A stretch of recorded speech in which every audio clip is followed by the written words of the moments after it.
Hey guys, turkey season is in full swing right now, and if you are planning on getting after it, make sure to pick up some Meat Eater Phelps turkey calls to stuff into the old turkey vest or into your fanny pack right now. I carry a few different things. I like to use mouth calls, and I like to use pot calls. Mouth calls or diaphragms, I like them because it gives you hand-free calling, meaning when you're working a bird up close, you can have your gun on your knee, finger on the trigger, ready to roll, and still be making turkey sounds. I like pot calls because I just like pot calls. I enjoy calling with a pot call. Whatever direction you go, including a box call, which I don't personally use too much, but they're fun and great, and I started out with them. Yanni, on the other hand, one of my main turkey hunting buddies, he loves box calls. And what's funny is I'll now and then look to him and give him the look that means get out your box call and find us a turkey. So it's not that I don't like him. I just have Yanni use his. Then I don't have to carry it. Go to Phelps Game Calls. Get calls that are made in the USA and get calls that'll get them close. Find yours at phelpsgamecalls.com today. Hey, this is Tyler Jones, and you're listening to the Element Podcast. It's got me looking for a dance floor. Grab a daddy in your bonfire Friday day. I come in, eat, break a crush, make a sugar shake it. After legging, everything is going my way. I got a long-legged girlfriend, hopping out the shotgun, nothing like a small town, babe. She's the angel. What's happening, all my woods people? Man, we have not been doing much hunting lately. Casey, you've done a little bit in the last week, and how terrible has that been? Oh, it's real bad. Late season in Texas was just rough this year. Warm weather, just kind of muggy. Weather. The weather, Look man. at you. How about that? You're taking my spot. Sorry, man. I didn't Look mean at this to. misty cloud I know. right here. That's how you know that the weather is bad. It's like straight up Seattle. Washington up in here right now in East Jinx. Texas. It's kind of crazy, but it's finally cold at least. But like we were talking earlier on the phone, once deer season's over, I'm like, okay, I'm ready for 70 now. Yeah. Like, I'm over this. Yeah. But if it was still deer season, I'd be like, bring on the cold fronts, right? Mm-hmm. But it's just, it ain't the same. Now I'm looking forward to some, green stuff and fishes and, that whole thing. But we still have some hunting, in some sense, going on. Yeah. In the fact that, like, the previous personification of our images are on YouTube doing some hunting right now. So that's cool. Dang, look even at though we you. personally aren't. Yeah. We get to watch ourselves. Yeah, get to watch ourselves, which is always really enlightening. But It is. we did just released a couple really fun videos, man. Whenever we get to see big deer and be close to big deer, I enjoy that. So that happened in the last videos. We did two at once pretty much, right? Because there's just so much to the story. You just would like to where it happened the right way every once in a while. You know what I mean? Like I agree with you. Like we have had some pretty cool experiences this year, but man, I wish that like you could have like 3 close calls with a big buck, and then the 4th time you kill him. Yeah. Instead of like 400 close calls with a big buck, and we're sitting here at the end of the season trying to slock a doe. They're with a all muzzleloader. different bucks. You know what I mean? It's true. Like, we never, even when we do get to go to the Midwest, all except for the late October Iowa trip, we chase the same buck a couple days. But pretty much, the way it always works for us, no matter where we go, we're just trying to find a big buck. And we see some big bucks, but we never, like, I don't think one time this year that I get close to the same deer. What stinks is that when you say big buck, it's not necessarily like big for a lot of people. No. You know, like, like what you would consider big if you were watching Hunt TV or something like that. You know what I mean? Like, we're looking for like 3 and 4 year old bucks, and we find them. But dadgummit if we can't get, 30 yards from them very often. Yeah, it's tough.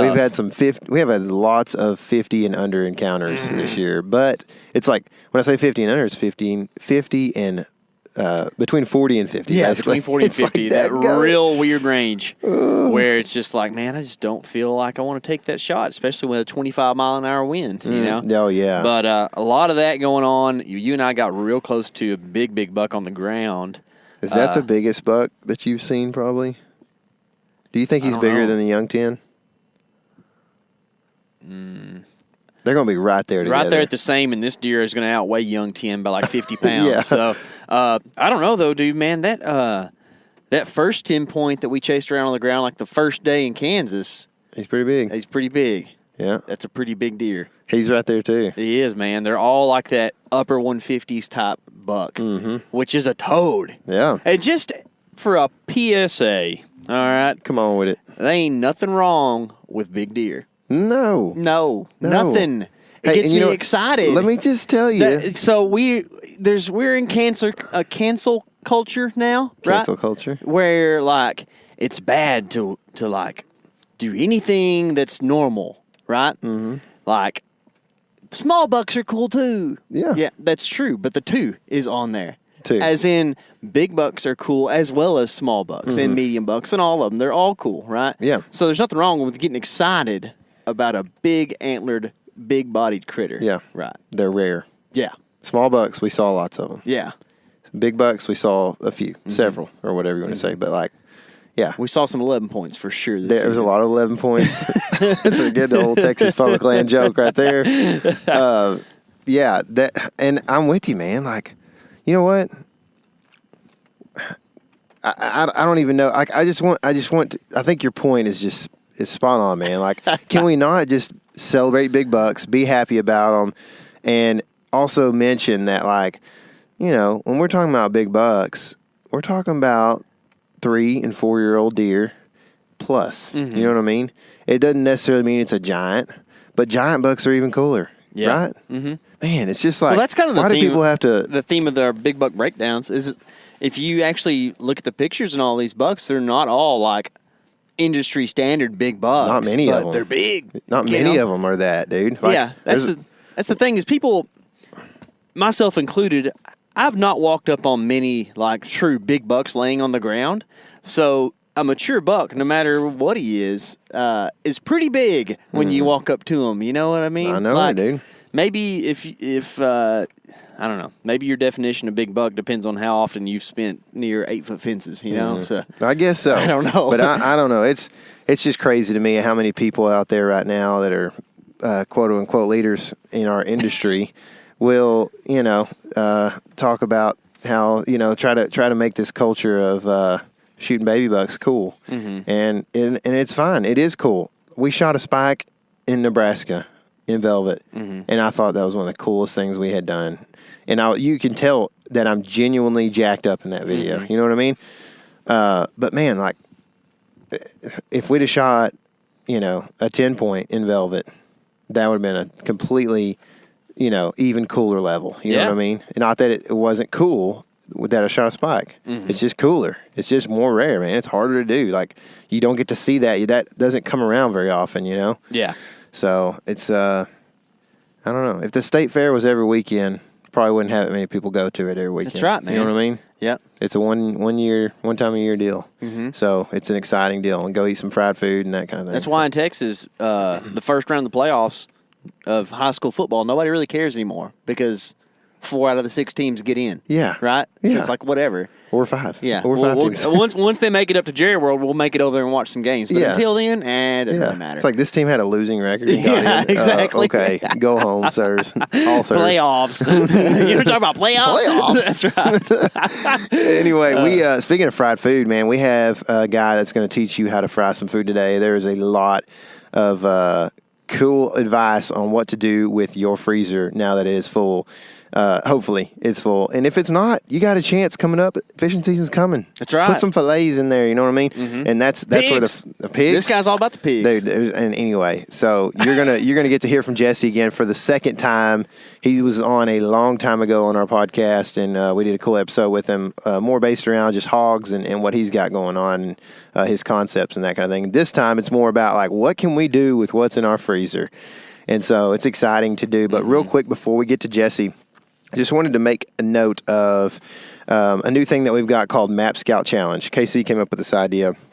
We've been holding on to it for some time now, and it has morphed into several different concepts. We're trying to make this into something that is easily achievable for us right now, being that we don't have an unlimited travel budget like some do maybe, and also that Casey has a new one coming soon. So we're trying to make this into something that we can do, and hopefully it's something that is exciting for you guys. We are doing this thing called Map Scout Challenge. Basically, you guys have a chance to send us spots that you've never had a chance to go to that you would love to see, and we're going to go in and we're going to drop a camera in some of these spots, and we're going to show big wide video of the area. We're going to show what this deer sign looks like, what the hunter pressure looks like, that kind of thing. And then we're going to go back and check the camera at some point this spring or summer. And these are all going to release during the summer, these videos of these spots. So we're going to go to your spots. Pretty cool opportunity. You just send us a coordinate or, share a dot on OnX to our social media messages, or drop the coordinates in the comments if you're brave enough, whatever.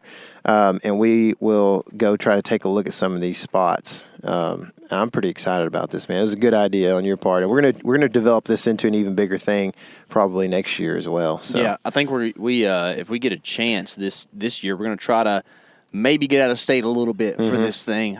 We got a couple opportunities there, we think, but definitely if you are part of our big Texas listener base, we appreciate you, and send us some ideas and some challenges for this thing, because we love getting out and exploring new and old public land that we've been to and places we've never been to. So send us some ideas about where to go, and we'll go from there. If you don't want your spot disclosed or whatever, that's fine. We can find a way to work around it. I'm not big on just throwing GPS coordinates all over the internet. So, but I think the concepts will always be there no matter what. Yeah, for sure. So we can definitely talk about, how to hunt different areas and how to go and scout them and figure out what's there. And we're going to be learning through this thing too. Yeah. We're going to approach this as not the experts, but just like the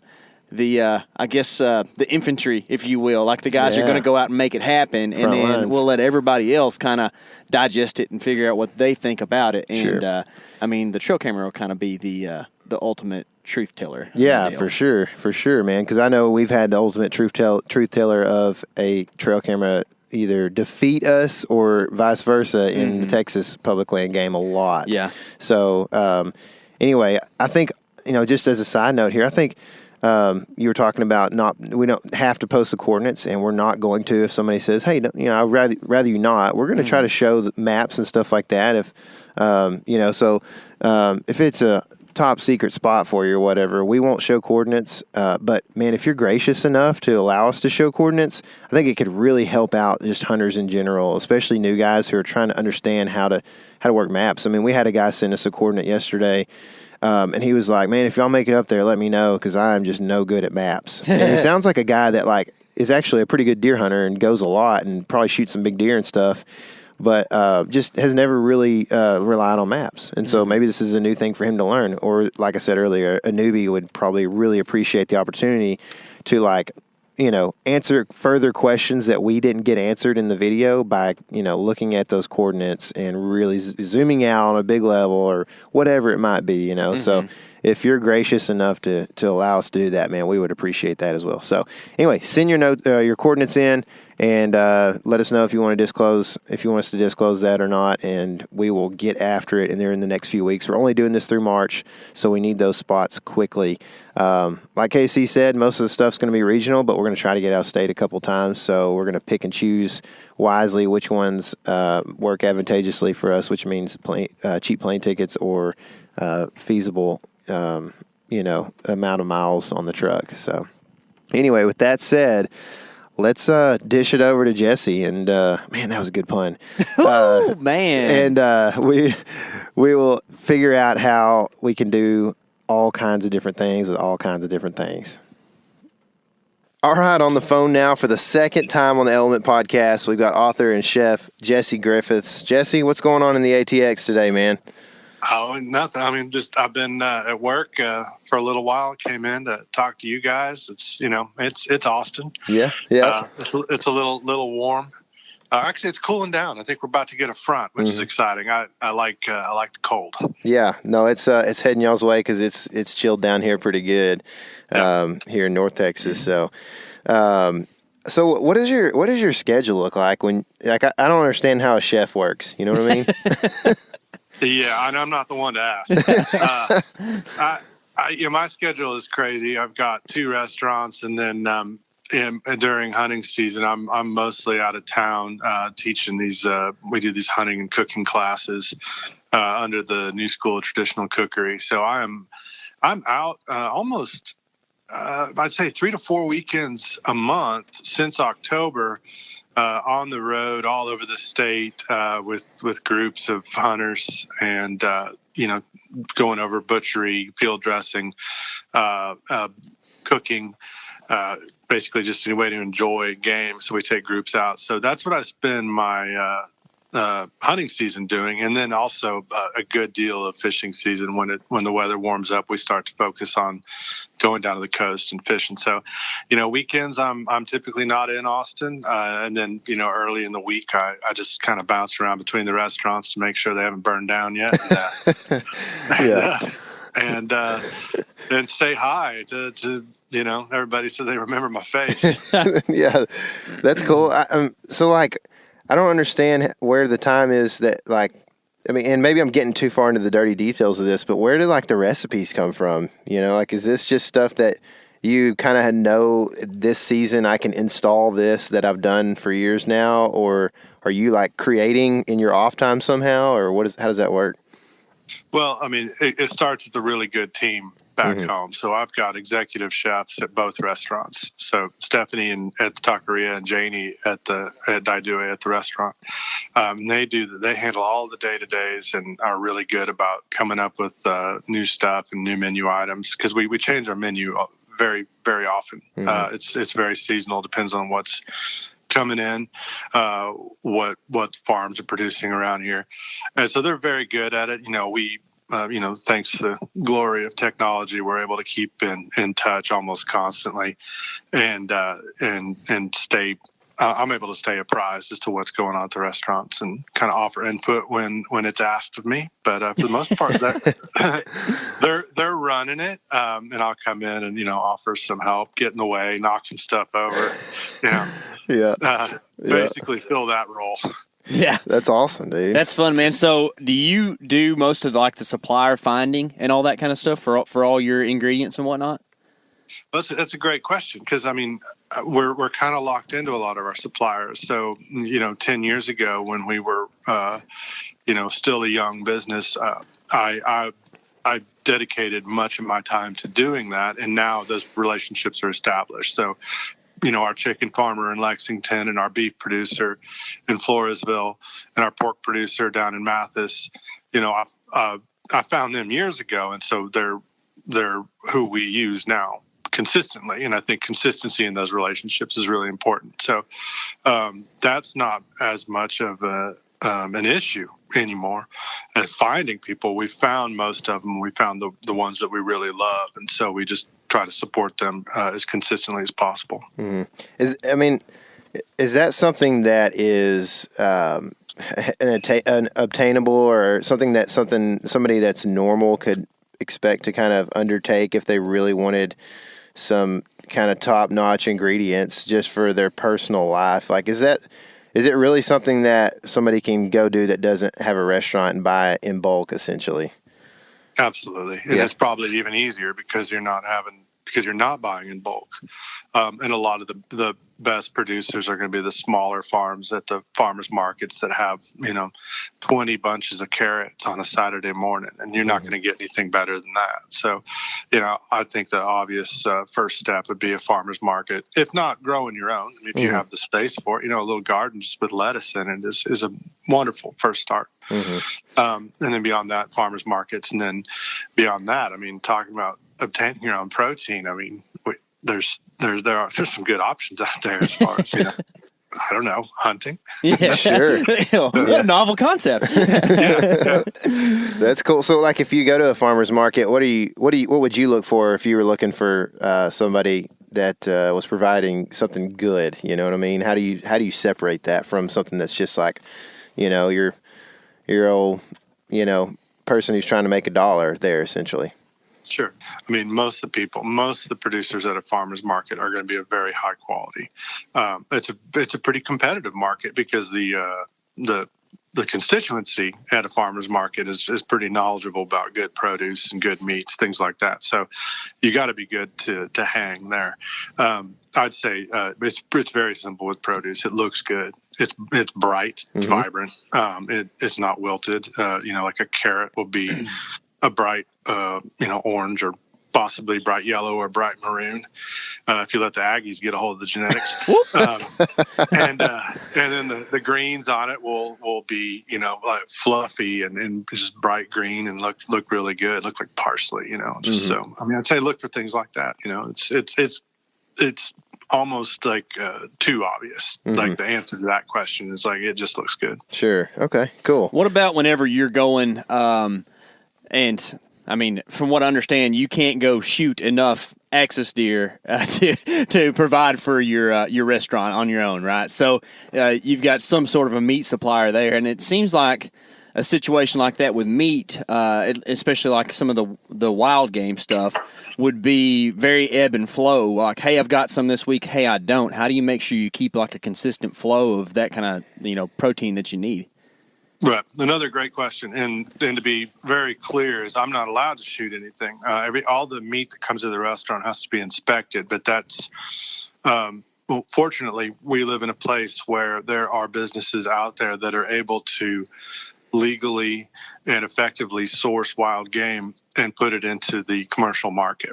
And so I'll start with feral hog. And we get trapped feral hogs that are brought into a producer, and then they're killed under inspection. And then at that point, we're allowed to sell them. They get the blue Texas stamp on them, and they're treated just like any other pig, any other swine.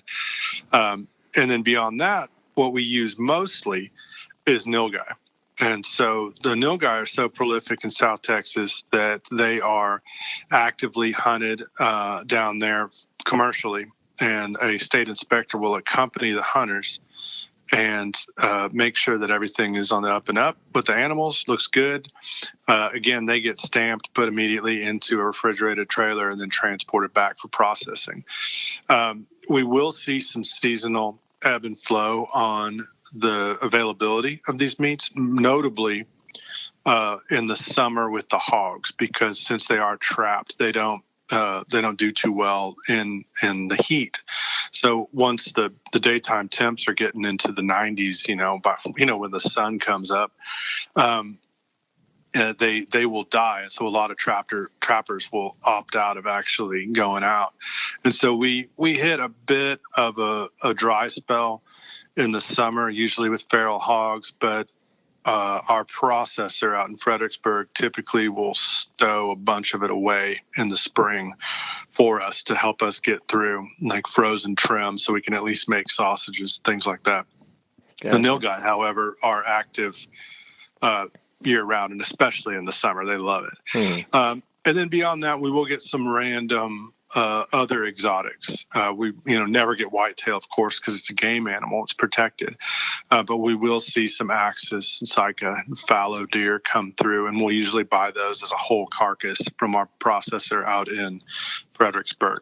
But that is, again, that's not consistent, but thankfully our menu is structured in a way where we change it every day. So if we do get an axis, we're able to bring it in, break it down, sell the loins, make whatever we want out of it. And then as it's gone, it's just gone. So, I mean, there is some seasonality to it, just like anything else. But again, we've kind of just gotten used to the flow. Dude, that's so cool. I've actually been to the restaurant, Daidue, and my wife and I went, I think it was last year maybe, and we don't get to Austin very often because it's still 5 hours plus from us, but it was awesome, man. I really enjoyed it. How would somebody know when like there's an axis deer at the restaurant? Oh, I don't know. I guess you call. I got you. Sometimes we'll put it on Instagram, but it's kind of the best part of it is like everything's changing up there all the time. You never know. There, there's a few things that stay on the menu consistently, but those are rare. Mm-hmm. Everything else is changing. And, if you're into Axis, you can call us and say, hey, let us know next time you're going to have some. Because, everybody loves Axis. It is, it's top notch. And I think, I think the collective consciousness has kind of coming around to that, where people are starting to realize, like, they've had Axis once and they're like, man, I want to have that again. Yeah. I definitely know I have a severe prejudice against those things. If I've only killed one, it was the doe, and I was real happy when I walked up on that thing. I was, because it's about as good as eating gets there. Mm-hmm. Yeah, man, that's awesome. Yeah, it's that's so. I guess that the reason the menu changes so much is due to the availability of local produce, right? Because everything is local, right? Correct. So, yeah. We have to change a lot of things because we don't have things as well. It's not always because something shows up. It's also because something might be gone, like onions or lemons or, apples, that comes off the menu when we don't have it anymore. Dude, talk about not having an onion. That's the thing that goes in everything. That's pretty. Yeah. How do you get by? Rough. Yeah. Yeah. I'll tell you what, the executive chef at Daidue, she is absolutely the best cook I have ever known in my life. And she is a Cajun, and her family is Puerto Rican. And so she knows cooking inside and out. And every year she is really good about, she doesn't complain at all about missing anything. But when the onions are gone, I just never hear the end of it. It's just like there's no onions. But we do get green onions. So right in October when they start getting planted, we start to get the thinnings. Now it's obviously a lot more difficult to get, 10 cups of diced green onion, or, the white parts of green onion, than it is just to dice up a few giant 10-15s. But, we make do. And then things taste differently year round too. And I think that's fun in that, you could have the same dish in the spring and then the winter, and depending on, our availability of onions, it's going to be reflected in that. But I like to think that's just the way things used to be. And we did all right. Yeah, we made it. I think it's just, we made it. Humans are still here. Yeah. And I think it's just a fun way to cook. And sometimes not having something is as fun as having it. Mm-hmm. That's cool, man. That's awesome. I like people who like to be challenged like that, man. So pretty awesome. And speaking of challenges, like on a personal or an individual, I guess, level, it's just so easy these days to just kind of throw stuff into a microwave that's in a plastic container just so that you can get dinner made, you know what I mean? And I feel like a lot of blue-collar folks have this issue where, like, there's this, I'm exhausted. We had baseball practice or whatever, and I worked all day, and now it's 8 o'clock, and everybody's starving. What do we eat? And so, like, the process of preparing game dishes to kind of fit into busy lifestyle that our culture tends to have, how do we approach that, man? Yeah, I think that's you've really hit a key issue right on the head there. In that, how do you present something that's seen as being inherently inconvenient as being convenient? And I think it's not as insurmountable as many people think, in that it does require some foresight. But, I will say, if you are a hunter, then you also put in a lot of time, going to the lease, maybe filling feeders, scouting, looking at cameras, dialing in your rifle, driving. You put in a lot of prep as far as that goes. And I think that, that same thought put into the eating of it will really pay off a lot.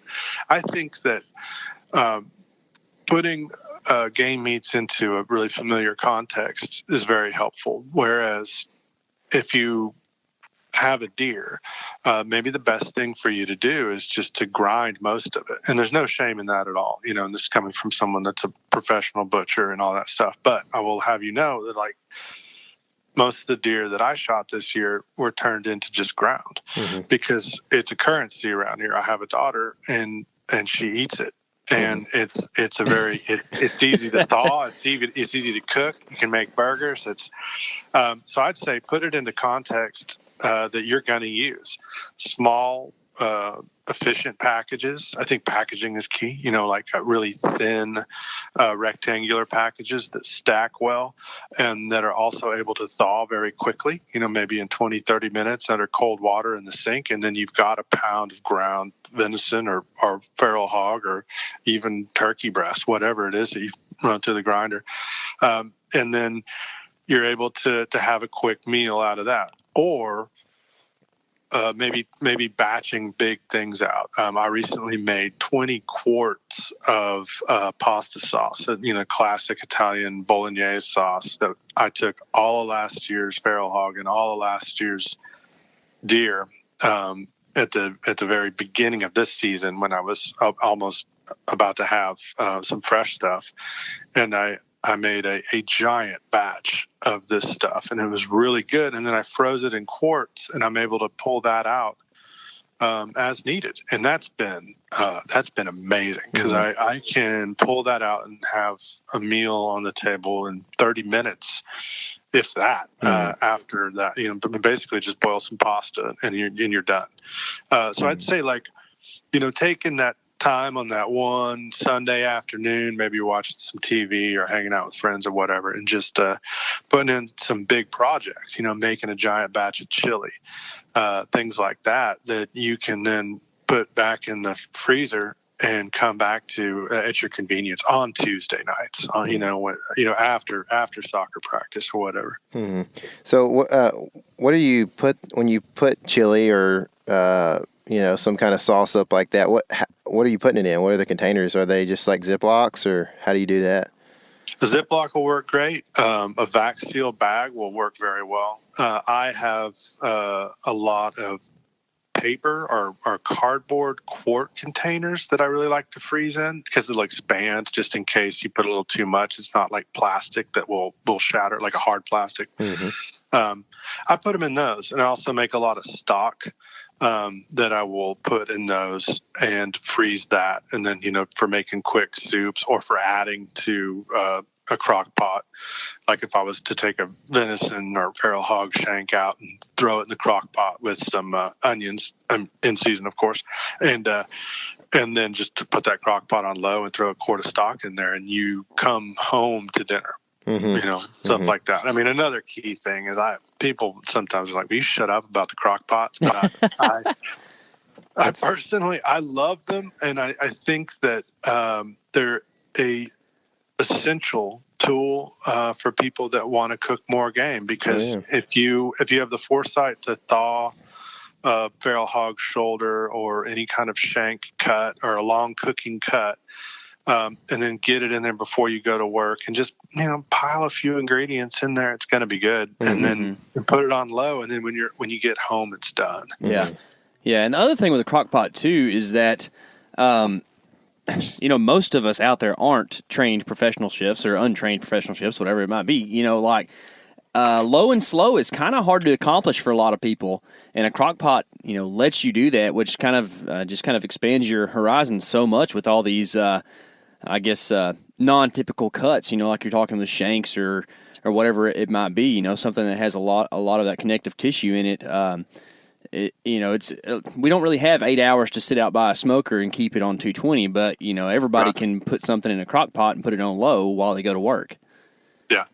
And I don't have an Instapot, but I'm hearing from a lot of people how much they love theirs. And so I think that there's, technology is just getting better. And I say just use it, Yeah.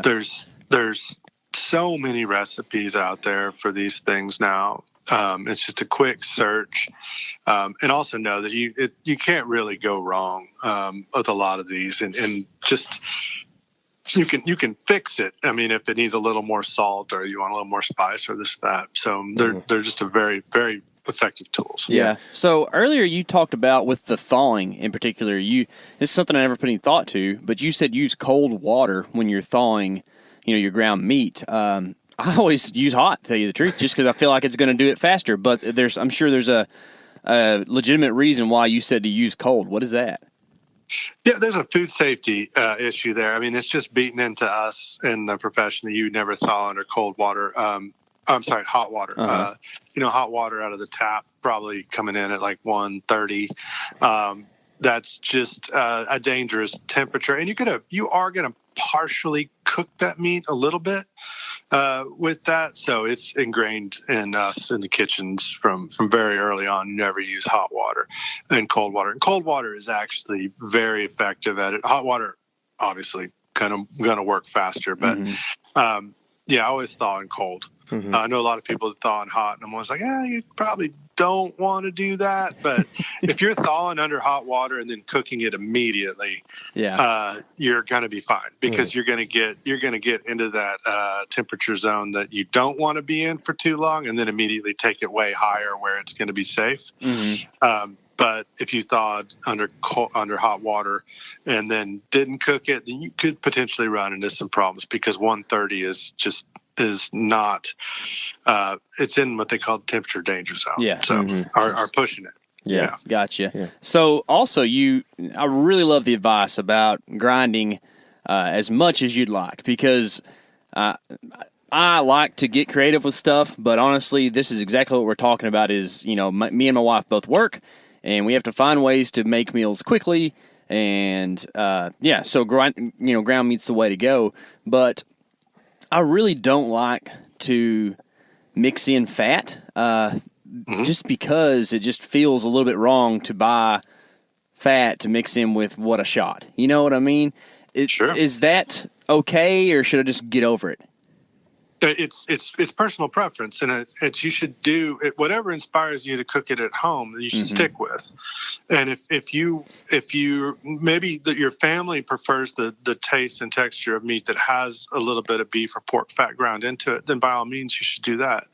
But and I understand conceptually the point you're making about not wanting to adulterate this beautiful game meat with anything from the store, and I mean, absolutely support that. So do what works for you. Now they're going to behave a little bit differently if one meat has 10-20% fat in it and one is perfectly lean from an average whitetail. They're going to behave a little bit differently, but that's just what you're going to live with. And we did a grind. The first few deer from this year just did a straight 100% whitetail grind on it. I'm really loving it. Some years some batches I'll add a little fat. I'll just label it, because sometimes those are a little fat in there might make a better burger, like literally like a cheeseburger. But then the straight 100% venison grind is good for a lot of other applications. So really, I mean, I think the take home is do what's going to work for you the best, whatever it is that's going to make y'all happy. What, speaking of venison, what are some of the ingredients that pair well with it? I have a few that I know that I love to use, whether it's in a stew or, fajitas or whatever I'm doing. But what are some of the things that you can't live without overall most of the time? Yeah, I mean, here at my house, I'm eating a lot of ground. Cutlets are huge for me, mostly because my daughter will eat any animal that has been pounded thin and breaded and pan fried. Me too. Me too. It doesn't matter. So I find myself, making a lot of cutlets. We do standard gravies with those, like a standard milk-based cream gravy. We'll do brown gravy with stock, onions, and garlic. I love mushrooms in venison. I love the flavor of really good, maybe cremini available at most stores. The brown mushrooms, or even just white button mushrooms, really nice with venison. I love citrus with venison. It's a rich meat, and so that acidic note from lemon or orange or lime or even grapefruit can go pretty well with that. It needs that balance. Beyond that, I mean, some fresh herbs are always nice to have. Rosemary, thyme, sage, I think is particularly good with venison as well. And those are easy to grow at home. You can do those in a pot on your apartment balcony if you have to. And so I was thinking, fresh herbs are definitely worth it. They're low maintenance. Water them every couple days and make sure they don't roast in the summer, and you can have them year round. Yeah, I love sage on deer meat. That's one of the things I put in my stew almost always. Ground sage, it's so good. Yeah. Dried forms of all those herbs are also very good. Don't be ashamed if you don't have fresh stuff. Just put the dried stuff in there. That's why I love you, man. You're just you're just so practical. You know that not everybody has the same access to ingredients like you do, man. So well, I just rather people that do it than not. You know, and it's like, at the end of the day, it's still, just, I want people to enjoy it, celebrate their deer, whatever it takes. I don't care if you braise it in Coke. It's fine. Yeah. I gotcha. Okay. So let's move on to probably one of your favorite animals to deal with. At least it seems that way to me. Pigs. If a boar smells, does that mean he doesn't taste good? No. Okay. That's not what that means. I don't know the last time I met a perfumed boar, a big old 250-pound boar that I was just like, man, I can't wait to run my hands through his hair. So, that said, there are a lot of big boars that are going to be no good, or at best maybe sausage. This is a question we get asked a lot, but I think that there's a good deal of mythology and a good deal of kind of this passed down, maybe misinformation about boars. People say you can never eat a boar over X size. It's 150, and then someone hears that, and then they repeat that, and then after a while, that's the consensus. Is that can't happen. And then when pressed, most of those people have never tried one. I shot a legitimate 300-pound boar out near Lockhart about a year ago. It was last December. Didn't know he was that big when I had him in my sights. We were hunting at night. We were using a night vision setup. And I got to say I was a little... not disappointed, but, surprised when we walked up to him. And I was like, that is a big boy right there. He didn't smell great. Now, I will say he also didn't smell terrible.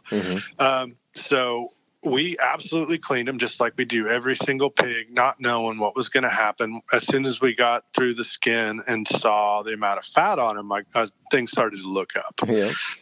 He was looking real good. I mean, 2 or 3 inch fat cap, all acorn out there. There's 4 kinds of oaks in that region. And so all acorn fed, giant boar.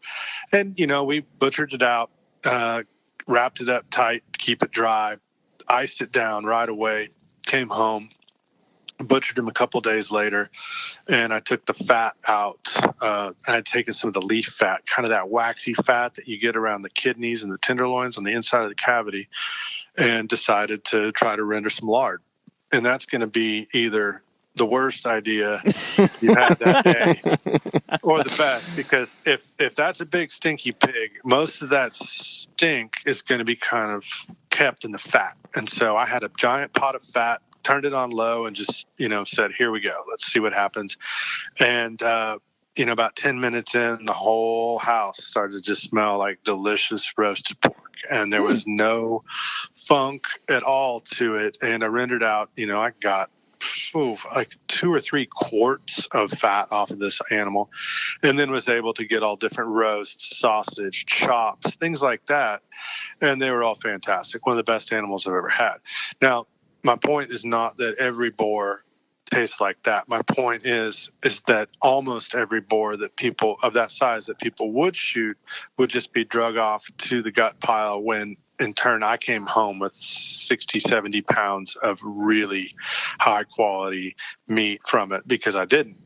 I've had a lot of big boars that were fantastic. I mean, really good. They had good amounts of fat on them. And I've also come across some that were pretty rangy, lean, and weren't as delicious. And I find it to be a lot, I find it to have a lot to do with where they're coming from. The more oaks, the more hardwood, and the more water you have tends to grow better hogs. So where you guys are, great. Basically that whole like Blackland Prairie region that encircles the DFW Metroplex and kind of scoots all the way down toward almost to Austin, kind of east of Austin, the College Station area. The Northern Hill Country where there's lots of oaks and pecans, the Brownwood, Gold Thwaite area. It's really good for hogs. But then when you get to South Texas, things will start to change. You'll start to see a lot leaner hogs, and the big boars can sometimes have a bit more of that strong smell to them. So, it's hard to say that every big boar is going to be good, but definitely more than people think. And the surest way to know is after you've got that thing skinned and gutted, is just go in for a big sniff. It's true because you'll smell it on the meat. And there's been so many times, and get the guts out, of course, and get that smelly hide off of it. And once all that's happened, I'll go in and smell. And so many times you're like, wow, I don't really even smell anything. And at that point, it's safe to say that pig will be, at the very least, good for 50 pounds of chorizo. I got you. So I know a lot of people that shoot pigs and just backstrap them. What's the best way to, and not that this is an excuse for them just to do this, but I guess I'm just making that point in this context of what's the best way to cook a pig backstrap? Because I've tried it before and I dried it out pretty bad. So yeah, it depends on the fat content on it. I'd say, with the backstrap, and if you're starting from right behind the ears and going all the way down to the hams, you're actually going to be getting kind of two, maybe three distinct sets of muscle in there. The part of from right behind the ear to the back of the shoulder, the kind of the top of the shoulder, or kind of equivalent to the Boston butt right in there, are a part of it. The pork butt is very good, and you can almost slow cook that. Then the rib part, which would be equivalent of a boneless chop, can be good on the grill, and then you start to get leaner the further south you get towards the hams. Now, if you just cut one big long back strap out of there and you just want to prepare it in one way, I would suggest cutting that into maybe inch thick steaks against the grain, and doing almost a slow cook or stew on it. I got a recipe in my first book, A Field, for smothered boar chops, and you can definitely do that boneless, no problem. And you just cut those into inch thick cuts and flour them, brown them off, and then you go into the pan with some onion, and then put them back in there with some stock and thicken that up and cook them for about an hour in there, and it's very, very good. One of the key components to that, though, is that we'll brine that backstrap. And I think that brining is just a very, very good trick to have, whether you're cooking feral hog or wild duck, turkey, things like that. They all respond very well to a brine, which is a saltwater solution that you put the meat in after it's been butchered out. And what you're essentially doing is replacing the liquid found within the muscle with a seasoned liquid. Through reverse osmosis, the moisture within the muscle will equalize with the salted water on the outside of it, and it'll take on those flavors. And so we take that opportunity not just to put salt in there, but put sugar and then dried spices as well. I typically will use bay leaves and then a spice called star anise. Pretty specific and fairly obscure. I mean, I don't know if all grocery stores carry that spice, but there's something about it that works very well with game. There's something about that kind of gamey flavor that spice in particular will buff out a little bit. And so it's a real good trick to put that in your brine. And there's a recipe for that brine in that book as well. and then braise those off, those thick cuts like that. Or you can trim up that whole backstrap muscle real good, get any fat and connective tissue on it. Off of it, and then pound those thin and bread them as cutlets. That's another great way to do it. That disappears real quick around our place, man. Yeah. So that's, I mean, is that kind of like if you were gonna present this to a wife or a daughter or some party guest, is that kind of what you're probably looking at most of the time, is a fried cutlet? Or I mean, I feel like sometimes like a barbacoa is easy for people to do as well. Sure. And that cut, the backstrap cut may or may not have enough fat and connective tissue on it to be really effective in a barbacoa situation. Sure. But it probably will. For something like barbacoa, where you're going to do a very slow cook, you actually want a lot of silver skin on there. And that's another good trick that people need to kind of start to wrap their heads around, is that silver skin is not the enemy. That once it hits about 190 degrees over a couple hour period, it starts to break down into gelatin. And that's what adds that really nice texture to the braise, to chicken soup, things like that. And I think the best context to put that into, that every Texan will understand, is a brisket. Mm-hmm. Like if you cut a nice 2-inch brisket steak and slapped that on the grill and cooked it medium rare, what would you have? Grizzle steak. Yeah, it'd be tough. Yeah. So a brisket is full of silver skin and connective tissue and fat and very dense, lean meat. But we all love it because we cooked it long enough. Mm-hmm. And that's key. And that's it's the exact same concept you're going to get into when you're looking at a shoulder or a shank, or even, for that matter, a rack of ribs off of a fairly lean hog or even a deer. It's the same kind of concept, is that you got to give it time. People are willing to give their briskets 19 hours, but might declare feral hog to be tough after 4. Mm-hmm. Mm-hmm. So it's really kind of the same game. I got you. So I've tried on some small hogs before. I've kind of like just rubbed them in spices, wrapped them in foil, and put them in the ground with like a bunch of hot coals and shoveled a few on top and that kind of thing.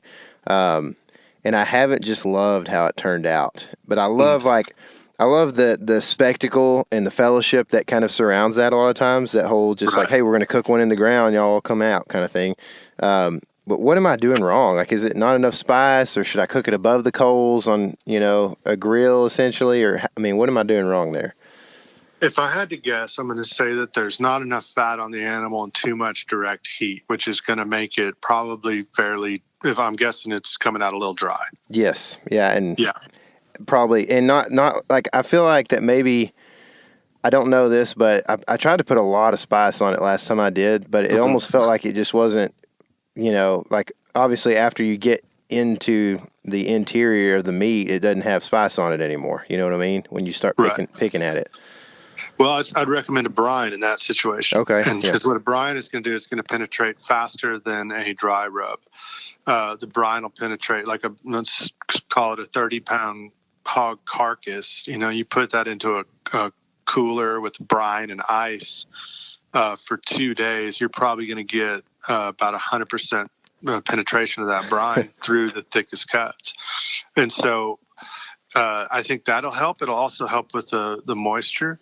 Another thing I like to do, if you want to do a whole little pig, and let's say, maybe it was a 30-pound pig live weight, is I'll cut that into big pieces. And there's no, scientific or precise way to do that. I'll cut that into big pieces, and I'll make a marinade out of, something acidic, like maybe like a pineapple, onion, cilantro, maybe some hot chilies in there. Oh my goodness. And rub that all over and marinate that. And so with that, the enzymes in that pineapple are going to start to kind of break that down. Then I'll take that and I'll put it in a Dutch oven, all those pieces, add a little bit of water to that, and then, cover that in coals, and you can still have that experience, the fellowship, the standing around, the drinking the beer and all that.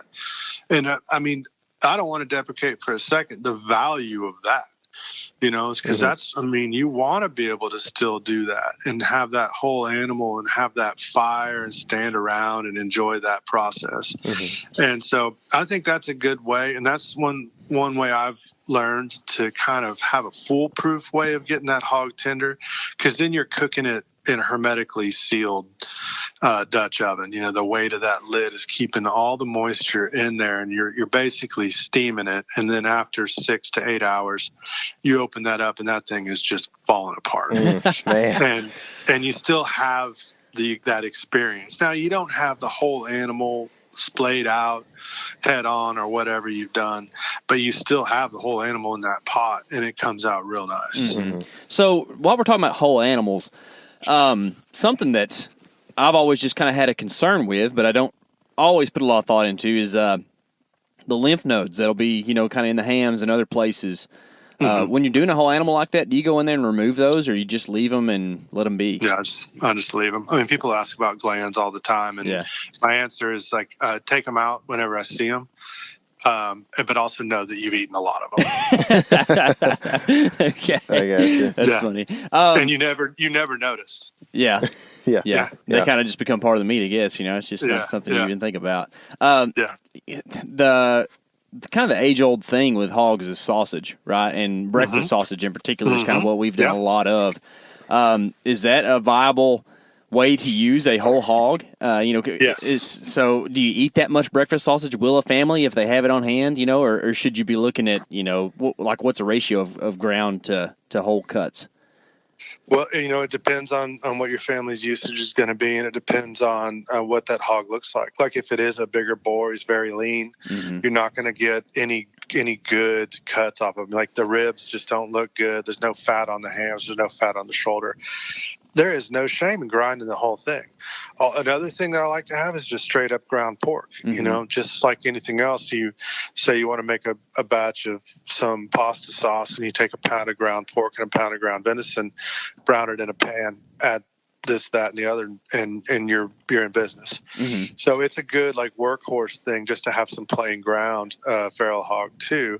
And then I'd say, maybe mix it up if you've got a big pig between breakfast sausage, maybe make some chorizo, and maybe make some link sausages or some smoked sausages. That'll work for you. But a sausage is a great thing for bigger pigs. Absolutely. Yeah. Do you do any in the field selection, to where you're going out and looking for 80 to 100 pounders and stuff?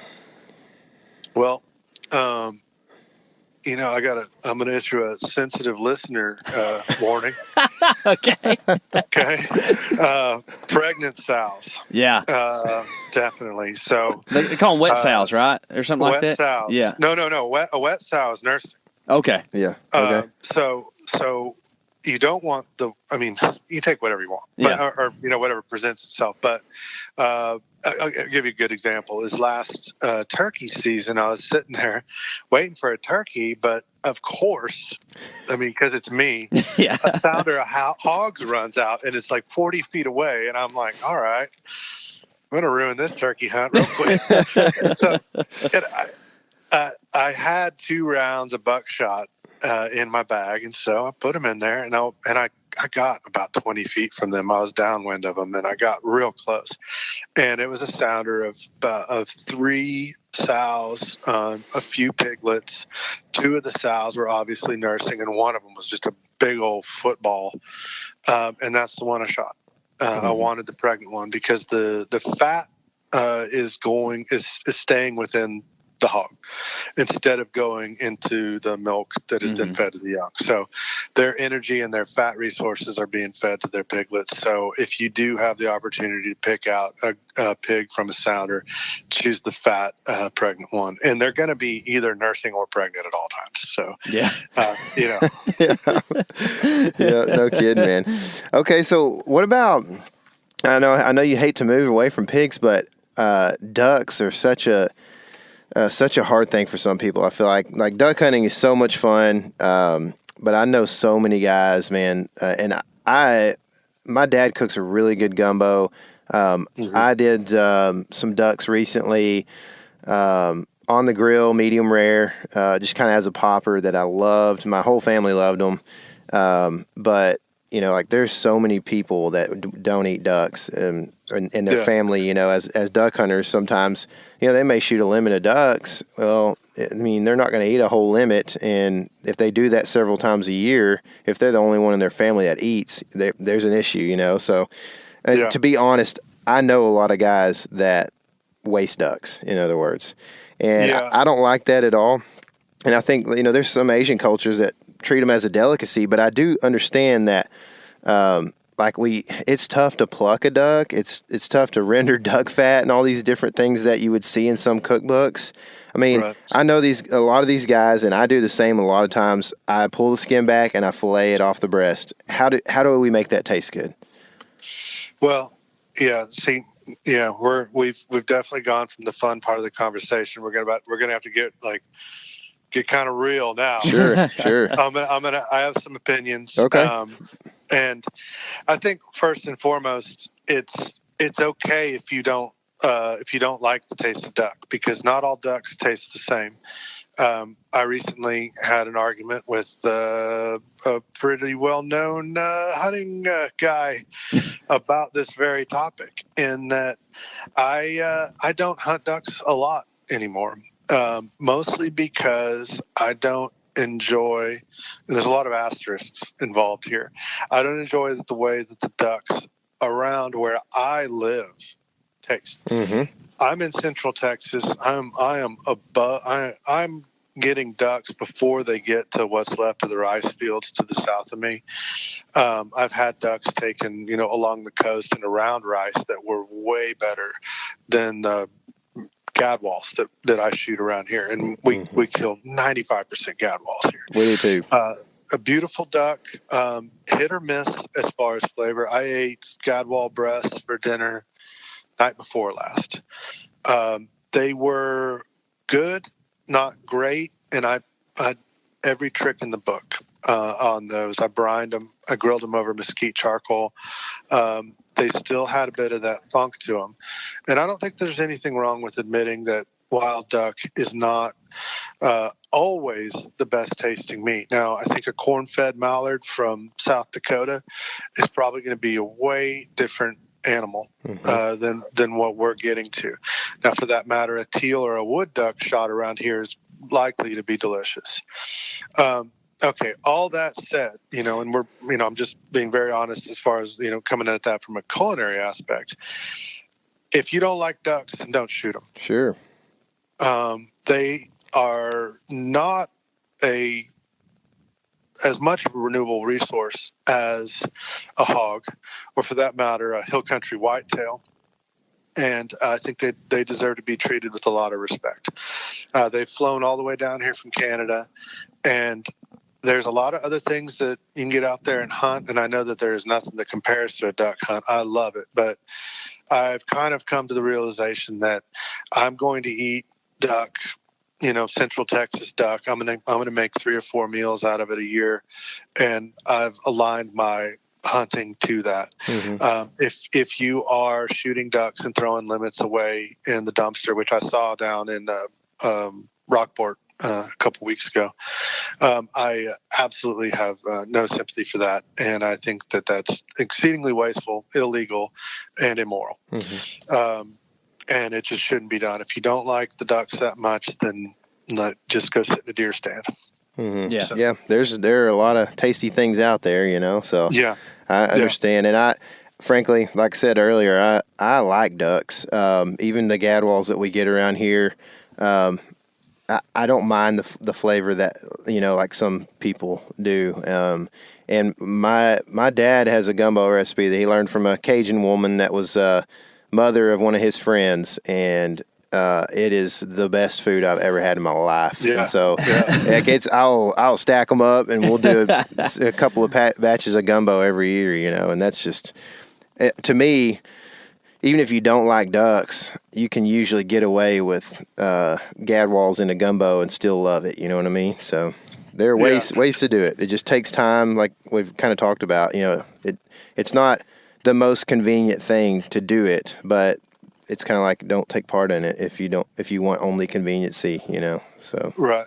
I mean, and that said, there are some other tricks. And, okay, lecture over. Try brining. Brining works real well on ducks, very, very well. And then also, circling back to the cutlets, take those breasts, pound them out, bread them, and pan fry them. Mm-hmm. And again, that is another good entry level way to enjoy that. Mm-hmm. And I think that even a spoony breast, pounded out. Can be good. Although I've had spoonies that were delicious. Yeah. I think it goes to illuminate that each duck is a little different, and it's kind of hard to know. Until you get in there. So when you're frying all these different cutlets, talk about that, because I did the little like tenders that are underneath the breast of the duck. You know what I'm talking about? Mm-hmm. I did. My kids and I went and jumped a couple mallards off a pond, and I shot the drake, and we brought it back, and I wanted to show them like how quickly that can turn into food. You know what I mean? I didn't want it to go into the freezer, and then later on, my 4-year-old doesn't really put it together. So I took those little tenders, and I just put them. They were kind of wet, after I washed them. Cut them into like halves, put them in flour, and threw them in canola oil real hot for, whatever, 30 seconds or whatever it was. And they loved them. And I feel like that is such a simple way to do it, but I know there's got to be better ways to do the breading and all that. So, and I've done different breading, but I just want to hear how you do it, and how do you salt? Do you salt after? Do you salt before? How do you do this? With cutlets, I'll always season the meat. Actually, with anything, even for frying fish, I like to. If you're not using a seasoned breading, then I will season the fish or season the meat that I'm about to fry. I think that's just important for maintaining the right amount of seasoning. Mm-hmm. And then I do flour, egg wash, so just beaten egg with a little bit of water, and then breadcrumbs. That's it. Mm-hmm. That's what you do. You do that on dark meat and everything. Yes. Yeah. And I mean, any cutlet that I'm making, whether it's a wild turkey breast or a duck or a pigeon, pigeon breasts, man, that's good stuff right there. Yeah. Got me excited. I bought a pellet gun just for shooting pigeons, man. Pigeons are underrated. They're really good. Take a pigeon breast, pound that out, not too thin, and then fry it. And there's like a little trace of pink in there. You're going to be shocked at how good that is. It sounds great, man. Yeah.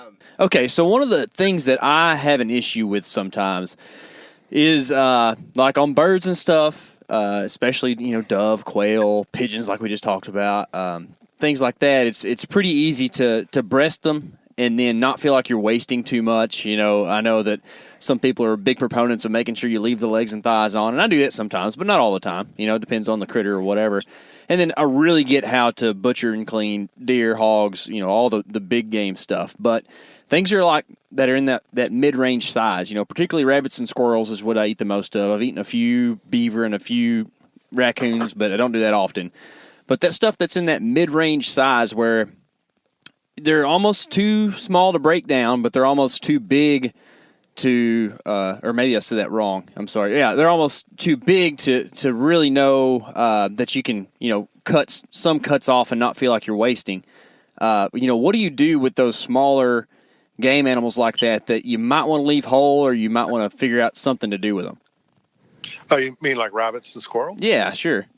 Yeah, I mean, I really what I like to do. What I did the last couple squirrels that I got was I threw the whole squirrel in the crock pot with plenty of water, and basically I did like this double duty recipe where I made stock and then I also cooked the meat. So I seasoned it pretty heavily, with lots of garlic, onion, things like that, and then cooked the squirrels until they were falling apart tender, pulled them out. Then I had 3 quarts, I think, of stock for making gumbo, etouffee, any kind of soup, and then I had a bunch of shredded meat. And you know what? I made egg rolls out of that squirrel, and it was fantastic. So just took that shredded meat with some cabbage and rolled it in egg roll wrappers and then fried that, and that was a real hit.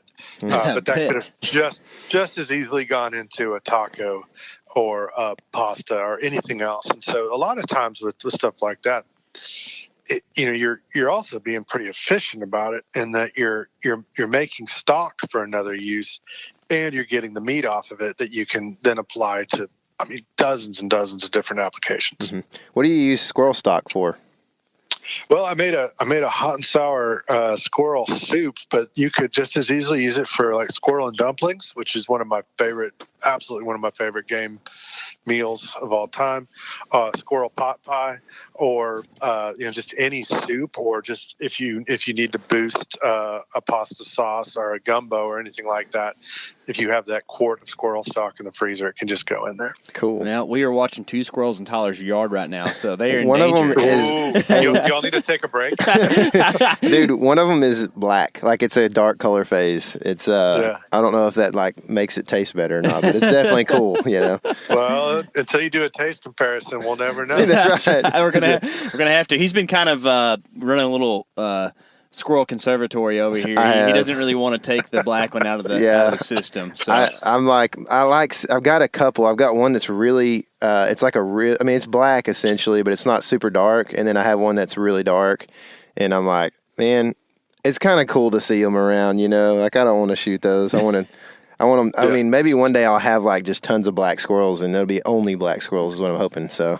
That'd be cool. Then I can really tell you. I can have the ingredients that Jesse Griffiths carries, like the real deal. So a while ago, you just told us about the squirrel egg rolls, which I think is really cool. But just in general, I pretty much always cook with like a Mexican flair. Almost everything I cook has got jalapenos, cumin. It's just kind of the way I do things, and then I try to make myself branch out, and I do like traditional roasts with carrots and potatoes and that kind of stuff, or then I might do a little bit of Italian. But the Asian side of things is really hard for me to dip my toe in and know. I feel like I know what I'm doing and feel like I'm going to make something that tastes good. Is there any critter out there that lends itself well to an Asian influence? Well, I think anything, really. Yeah. I think that feral hog, squirrel, rabbit, all work very well for any of that. I think that really it's kind of the concept of experimentation that's going to serve you best, and that knowing that you can kind of interchange most meats. And the end product will obviously be different, but it'll almost always still be good. So if you want to make if that same concept of putting the squirrel in the crock pot and having that shreddy meat, instead, if you had mixed that with some chopped jalapeno and some cumin, and then rolled that in a corn tortilla and then fried that, then you've got a squirrel flauta. Mm-hmm. It was right. I mean, that sounds real good. Yeah, I'm into that.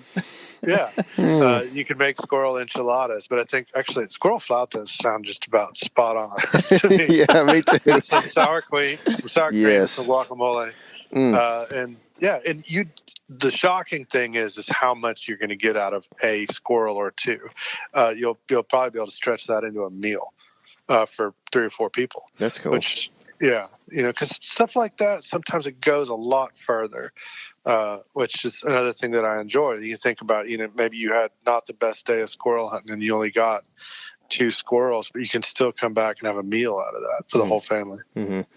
Okay, real quick, before we move on, I shot some birds this weekend.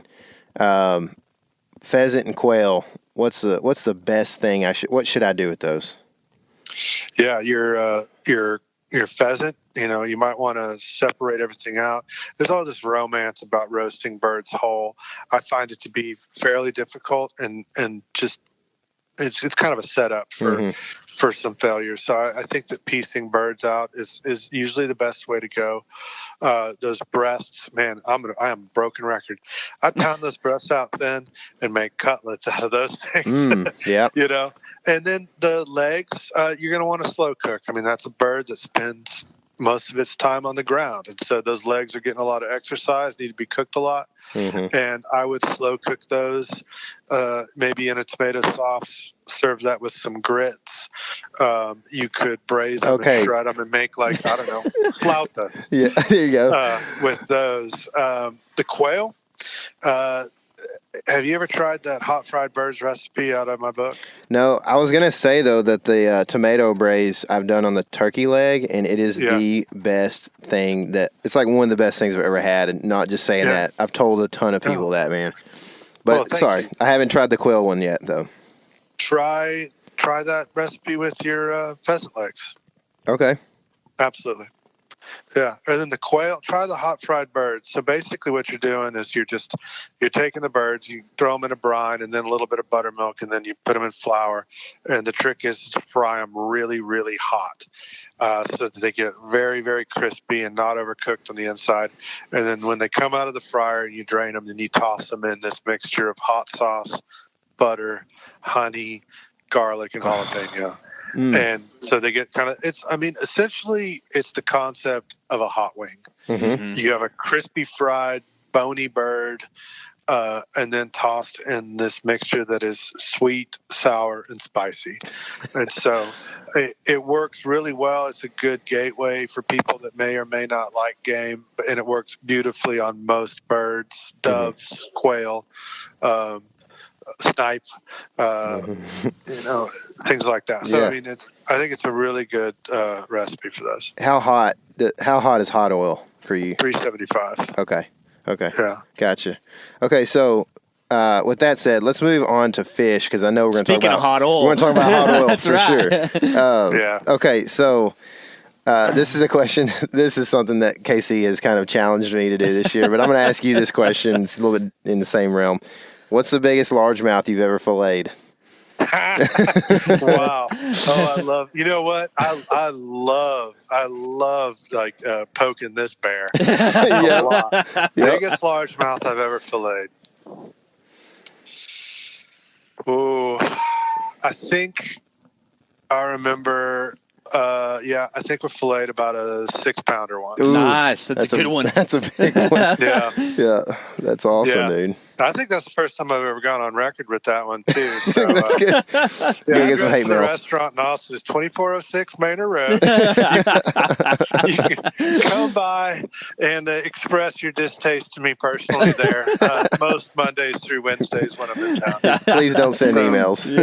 Nothing but love on this side, man. I've caught many over that size that I've thrown back. Well, not a brag. I've caught some over that size and thrown them back, but one of the things that we deal with is we kind of have a really big slot on our local lake here, so you can't really keep that size fish. So really, a keeper is anything, 16 inches and under? Is that right? 16 under, 24 and over, so you're looking like 7 or 8 pounds at least. It's hard to catch that 24, so we end up with a lot of those 2-pounders or so that are they end up usually in the grease. Is that where you'd say to send them? That's where I would say to send them. I don't know about Jesse. Yeah. Agreed. I mean, and I think that there is a perfect size for largemouth, and that is that, I love a 14, 16-inch largemouth. I think is a perfect eating size. Now, everybody needs to remember, a largemouth is a sunfish. It's in the same family as crappie, bluegill, red ear. It's almost the same meat. It's just a little bit larger flake. I think largemouth is delicious. I think fried largemouth is incredible. I mean, it fries up just about perfectly because of the size of the flake and that fillet. And, I don't eat a ton of largemouths. I can't even remember the last largemouth that I ate. I eat predominantly white bass, crappie, catfish.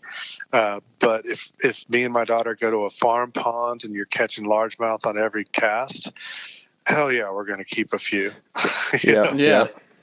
I mean, you're helping the fishery at that point in time too. Largemouth are so prolific in stock ponds that, if you're catching a whole bunch of them that are 10 or 12 inches, it's because there's too many in there. So you might as well keep some to eat, and then maybe you'll have some bigger fish later. Right. Yeah. Right. So what about, okay, people call them perch, brim, bluegills, whatever they are, the little fish that are just easy for everybody to catch. It's a good way, I feel like, to introduce kids to fishing, and then also possibly, like, this is something that we can eat as well. How small is too small to keep when you're doing that? I typically put anything back, sunfish-wise, less than, I'd say, 6-7 inches, kind of depending on how the day is going. So you're out there in big bluegill country. And in all honesty, that is one of my favorite fish to fish for. I love fishing big bluegills. An 8, 9, maybe 10-inch bluegill if you're lucky. There's nothing better than that. But yeah, I think, when we fish the rivers down here in Central Texas, we really don't keep anything under 7 inches. And that really will confine us a lot, because there's a lot of little sunfish in these hill country rivers. But you get into the bigger, typically around here, it's the red breast that gets a little bigger in the river. And you might hit a few red ears here and there. In the slower water, bluegills tend to run real small, but we'll, I think around 7 inches is when it starts to get worth it to fillet, and I'll fillet them. Okay. I don't think it's that hard, and you get a lot of meat off of them once you get good at it. Relatively off of them, and but you can also scale them and fry them whole. I like to use a curry comb. For horse grooming, get one of those cheap gloves from Academy, the fish cleaning gloves, those like bright orange, they're like $3 a pair. Those things are amazing. I really like using those for cleaning fish, because they give your hand a little bit of protection against a knife, but more than that, they give you a good grip on fish. And go in, and I'll wear a glove in my non-dominant hand, my left hand, and then use that curry comb, you'll just zip those scales right off. It's a really good trick for scaling fish, and you can scale a bluegill whole, head it and gut it, and then fry that.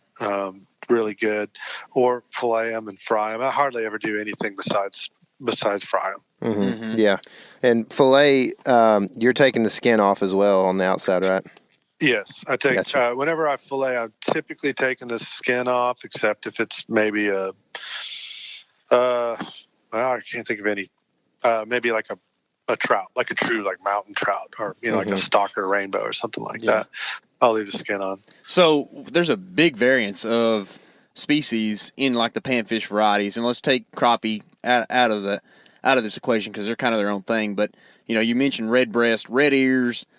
We call them goggle eye, just an old traditional big mouth perch, and then bluegills and long-eared sunfish.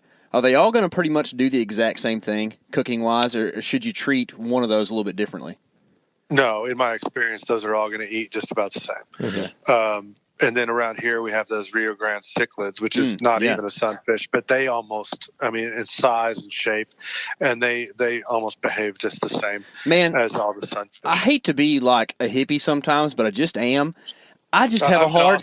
It's cool. Exactly. I have a real hard time killing one of those. They're just so pretty, and not that there's anything wrong with it. It's just I have only caught a few of them, so I just have a hard time killing one. They're just such a cool critter. Yeah. When I first moved to Central Texas from Denton, I caught a couple of them, and I didn't even know what they were. I was just like, what is this thing? And I caught a monster one time. I swear that thing was every bit of 15 inches long. Oh, my. Ugh. And I put it back, and but thinking that they were some very rare fish. But then if you fish in these hill country rivers, you start to realize that they're not rare whatsoever, especially in the Guadalupe, the Blancos, San Marcos drainages. There's a ton of them out there, and there's nothing wrong with pulling 4 or 5 of those out in a day. But I completely understand the sentiment of thinking, oh wow, these are just because you're not used to seeing them. Yeah. But around here, they're a very common fish. Dude, how do you fish the Blanco? Isn't it all private? Yeah. Yeah, the Blanco's a tough one. It really is. You can get in at the state park, but for the most part, it's pretty hard to get in there. It's cool. San Marcos has some fairly good access and is wadeable in stretches and very floatable. So most of the hill country rivers that I fish, it's usually the San Marcos. It's also pretty close. Gotcha. And an incredible fishery. I mean, really good red breasts, small bluegills, huge red ears, but very uncommon. I mean, you don't catch a lot, but we've caught them up to 11.5 inches out of that river. Yeah.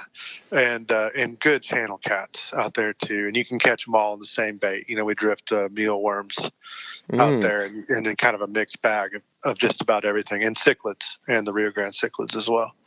That's awesome, man. It sounds like a lot of fun. And, you know, speaking of rivers, coming up soon, we're gonna start seeing the sand bass. The whites are gonna run, man. So, this is something that's near and dear to you, I think, and they're relatively easy to catch, which is a good thing for families to go do and that kind of thing. I've heard that you can't freeze them, and I have never tried because when I get some, I just eat them usually. Is that an old wives' tale, or is that kind of a truth? Well, there is, I think there's a bit of truth to that. There's something that happens in freezing where it brings that little bit of fishiness out of them a little more. They've got a little more oil content than your sunfish. And so I think what's happening is, this is just conjectures, that maybe there's that extra bit of fat in them is going rancid in the freezer over time. I fried up some, like the last little batch that was, that hidden package in the freezer. Hello. Maybe a month ago. And it had a little bit of that flavor to it. I think what's key with white bass and also with hybrids and stripers is getting the bloodline out. Very important, and also getting them as cold as possible. And if you think about it this way, most of your white bass fishing in the spring is done by people on the bank versus people in boats. In a boat, you got a cooler with ice, and the fish is dead and cold very quickly. But if you're walking up and down these muddy banks, hitting spot after spot, you're dragging your stringer up and out of the water, the meat quality of that fish is going to be, compromised, unfortunately. And I think that, what you want to do when you get back to the truck is just have your cooler with ice waiting for them. Get them on ice immediately and as cold as possible. Fillet them, get rid of that bloodline, and then vac seal that. And then try to get to it as soon as you can. I think it's a fish best eaten fresh, like you're saying. Definitely. But sometimes if you get a limit, then that's definitely multiple meals that you're going to get out of them. White bass I grew up on it. It's absolutely one of my favorite things. I think we're maybe 2 weeks out. Oh, really? From the start. I've caught them in the rivers on January 4th, I believe, was the earliest I've caught males out of the, I'm not going to name the river. Sorry. There you go. Yeah, I wouldn't either. I'll go ahead and name it. Somerville. Out of Somerville. Yeah. That's where I cut my teeth on the run. Up here where we live, I don't know, we just never really did it much. Crappie was the thing that we always emphasized for spawn. But, I went to school at A&M, so Somerville was the close one. And that's where, I kind of learned that, hey, you can actually go out even earlier than crappie and throw these little bitty micro rigs in the creeks and catch salmon. It's pretty fun. Yeah. Well, to be clear, I don't go to Somerville. I just want everybody else to go. Okay. Well, that's the funny thing is I learned the term gaspergoo when I was down there. We always called them freshwater drum, but that's where I learned that. And you talk about hooking in one of those things whenever you're chunking a sand bass rig in the creek. My goodness gracious. Yeah. What an interesting fish that is, too. Yeah. A very, very, I think a very fine eating fish. Very high in fat. An interesting texture in the fillets. Like sometimes they can be extremely firm. I don't know if you've run into that where the Gasper fillets can be, I don't want to describe it as rubbery, but like very, very firm, but still somehow a little bit tender. They're a real interesting fish to cook. I think they fry up beautifully, and we actually target them on a lake that we fish in South Texas. So when we catch them along with blue cats a lot down there, and love that. I mean, catching a big Gasper is cause for celebration. Yeah, I think they're good. And now, I don't want to get regulations wrong, but I'm going to table this. I believe you can shoot them with archery equipment too. Isn't that correct? I'm not sure on that either. All right. Probably. They're not a game fish. Yeah. So if you're listening, usually, look that up before you do it. But I think it's a good way.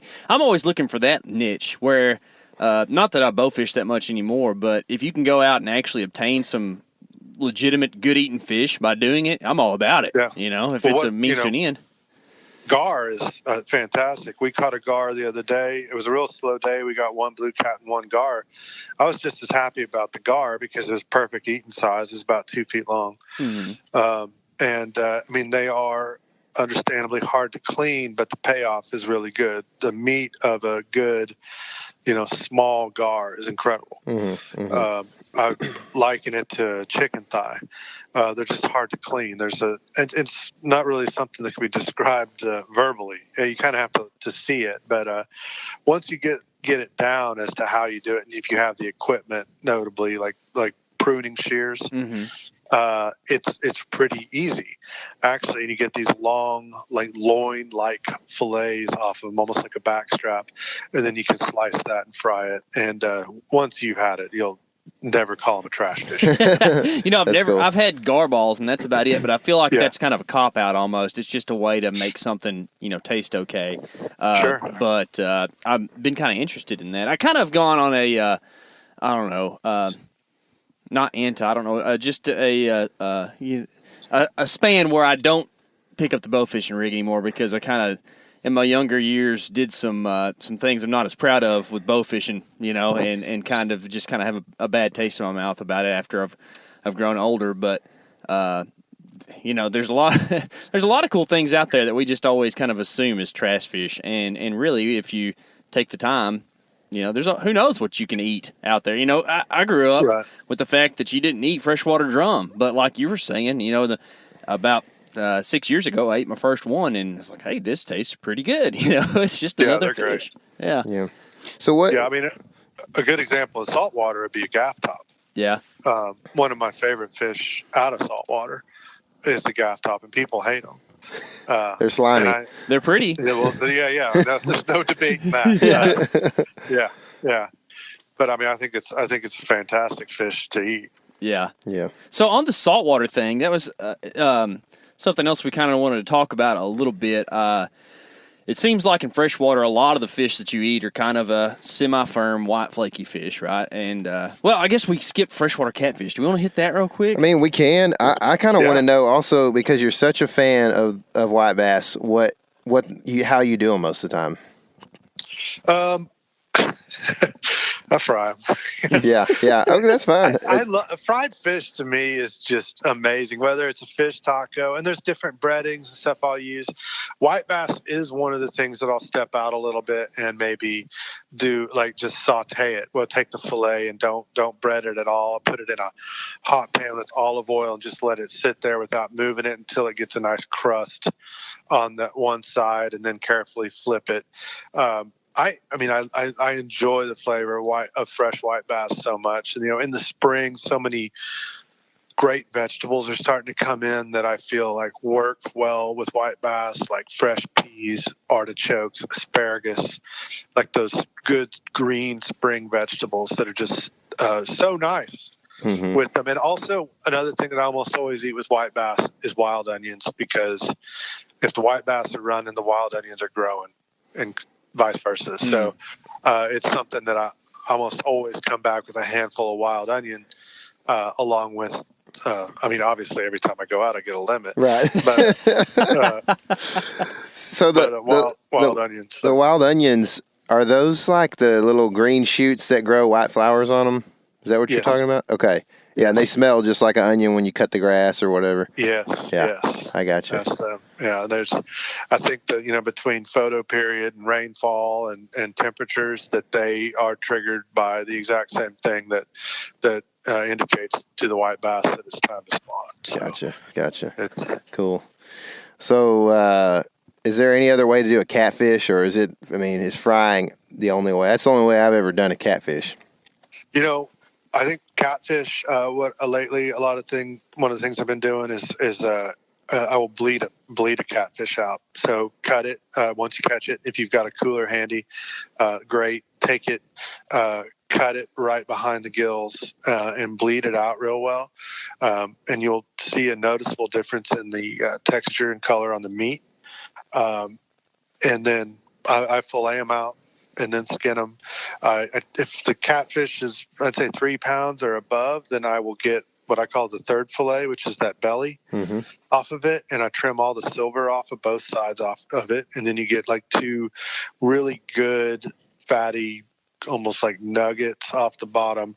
And if you're catching flatheads, definitely do not pass up on the belly. I mean, most flathead fishermen know about the flathead belly being pretty much about as good as it gets in freshwater. Oh yeah. And then I'll typically I'll fry them. Another good way to do it is to smoke them. They smoke really well too, where you would like do a little cure of salt and sugar, maybe black pepper on them for a couple hours, and then throw them on the smoker until they're cooked. And then you can take that and mix it with cream cheese and make a dip out of that, which is very nice. Catfish goes in gumbo very nicely as well. I think texturally it holds up real good for that. So even mixed with sausage or squirrel or meats, things like that, the catfish can hold its own in a gumbo.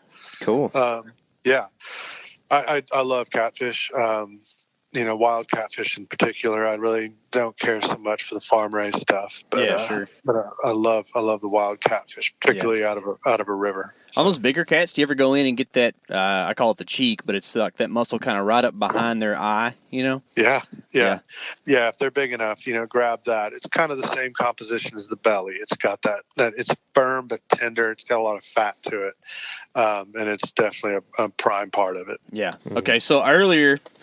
This is going to make her switch right here, all right? Earlier you said that gaff tops were one of your favorites from saltwater, which, catfish. But pretty much every person with the Walmart Mickey Mouse rod has caught a gaff top and thought it was gross and threw it back in the water, right? So, First of all, how did you decide that you were going to try to eat that thing? And then how has it convinced you that it's one of your favorites?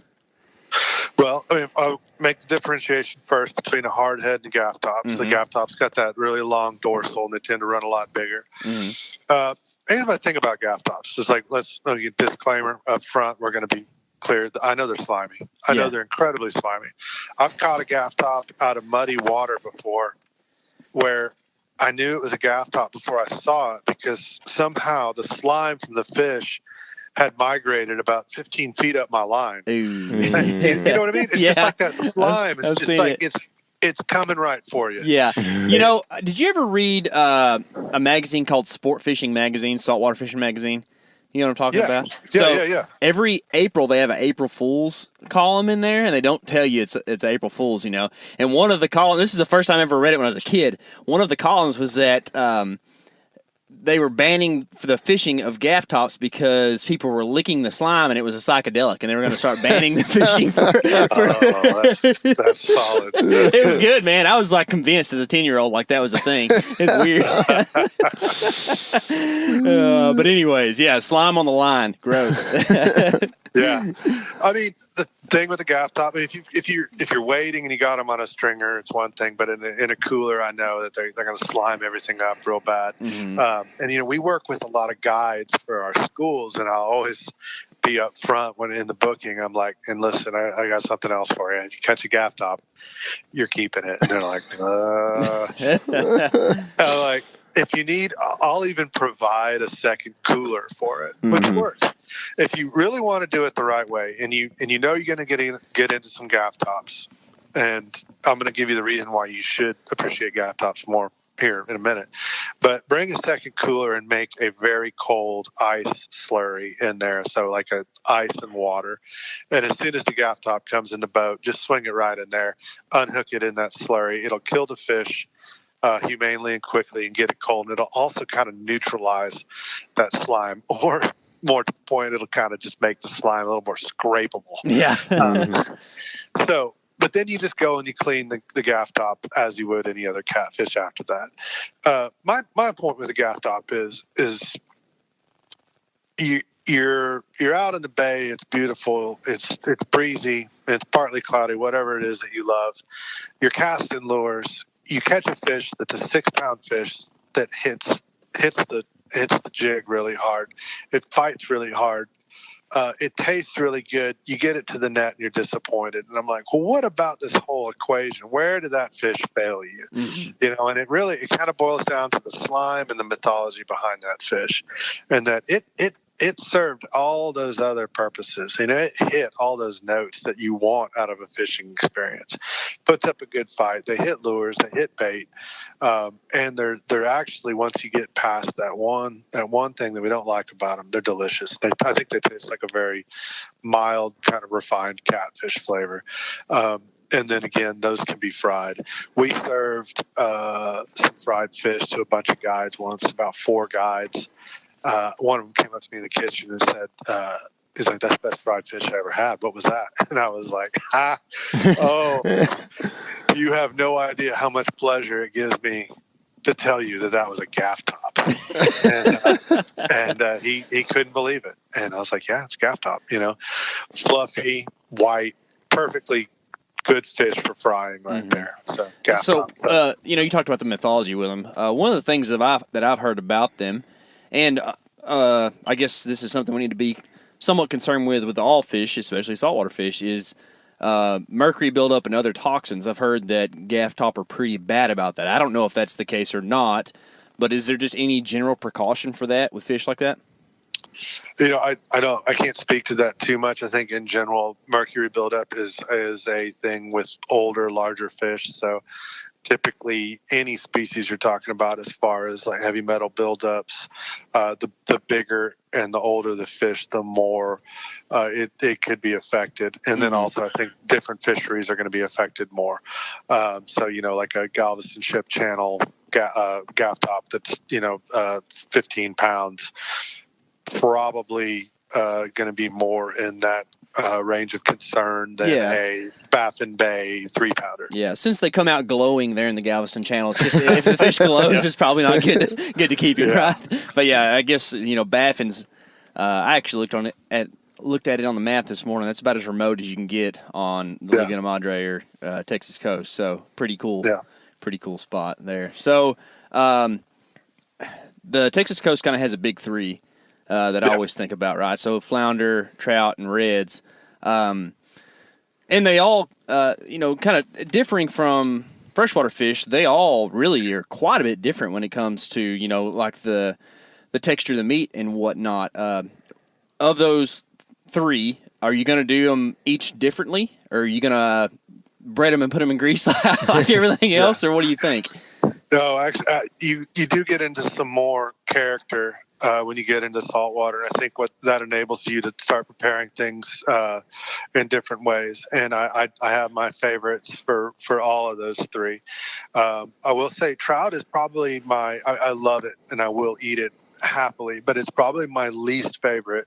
I'd say it's maybe in the top 6 for me in the bay. Sheep's head, black drum, red drum, flounder, gaff top, kind of all maybe coming in front of the trout. Redfish for me is primo. I love redfish, and I'm going to cop out and say that I really love redfish on the half shell. Oh, me too. People they're going to want a different answer out of me for that, but I really feel that one of the highest and best preparations of redfish is on the half shell. That smoky, steaky quality you get from a big scaled fish cooked in that manner is maybe the highest and best use. I love it. I also like it because it's cultural and it's a way that people around here have embraced a fish, made their own preparation, and taken a lot of pride in it, and execute that consistently. And so I really support redfish on the half shell because it people, I think it gets them to appreciate their resource. Flounder, I love a baked flounder or a roasted flounder in the oven. Stuff it with peppers and onions, maybe some blue crab meat, and I go off on crabbing too. It's like that is one of my favorite things, if not one of my favorite outdoor activities, crabbing. Crab meat, maybe even cooked shrimp, stuffed into a scaled flounder and then roasted at 400 degrees. That is fantastic. I think flounder is a very delicate fish, and so it responds well to like baking or roasting like that. Although that said, flounder fillets fried, and if I do fry flounder, I do a very thin, more of a dredge than a breading. Usually just I like to use semolina flour, which is kind of a coarser Italian winter wheat. It's available in a lot of stores, but it almost looks like cornmeal. It's kind of yellowish, and it's I like to just do the flounder just in that and then fry that pretty hot. Mm-hmm. Trout are very good grilled whole. I think they have the skin for it. You get them very dry them off with towels very well, oil the fish really well, and then get your grill grates very clean and put the trout on there whole and grill it. Don't move it, and then you'll be able to get that nice crispy skin on there, and then flip it over until it's done. And I think a grilled trout's real nice. Yeah. So they like to fall apart. That's one of the great. things with trout that's kind of difficult. I guess, is there a secret to making them stay together whenever you're doing that? No, they're just a delicate fish. Yeah. They're just naturally pretty delicate. They've got a very fine flake, like a flounder. You know, I think flounder and crappie have like a very similar composition. But redfish has got that sturdy, large flake to it, mm-hmm. as does black drum. And black drum might be one of the most underrated fish out there. Mm-hmm. I in my mind, it should be the big four because, I mean, catching black drum, man, those are delicious fish.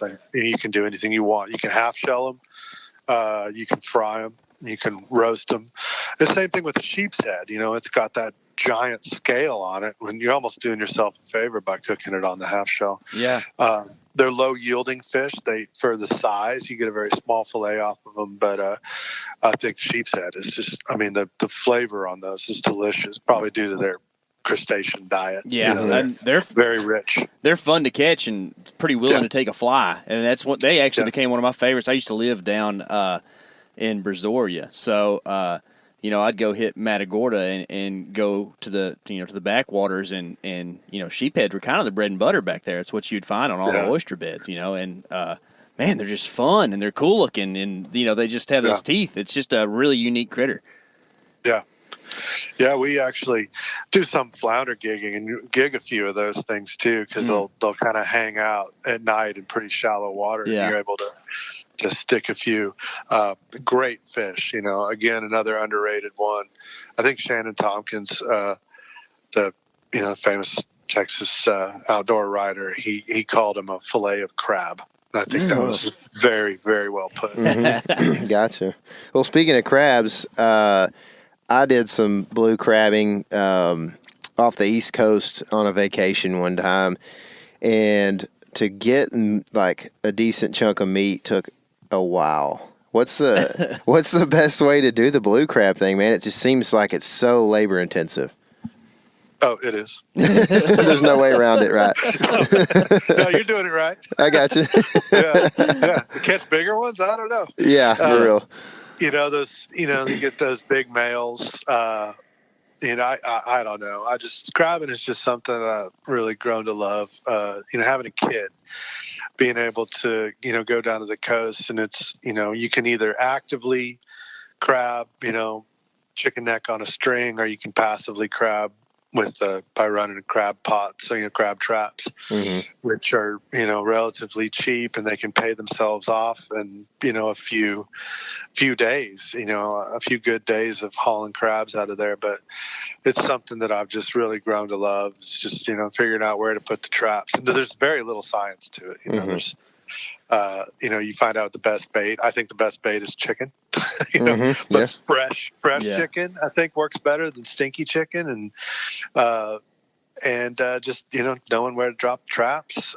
Try different depths until you find where most of the crabs are, and then there's just something about going out there and pulling that trap up You know, like what you got. You know, what's in there. When you pull it up and you got 6 big male blue crabs in there, it's just nothing better. Then we'll typically day one do a big boil all the crabs, eat what you can, and then everybody stay at the table and keep picking.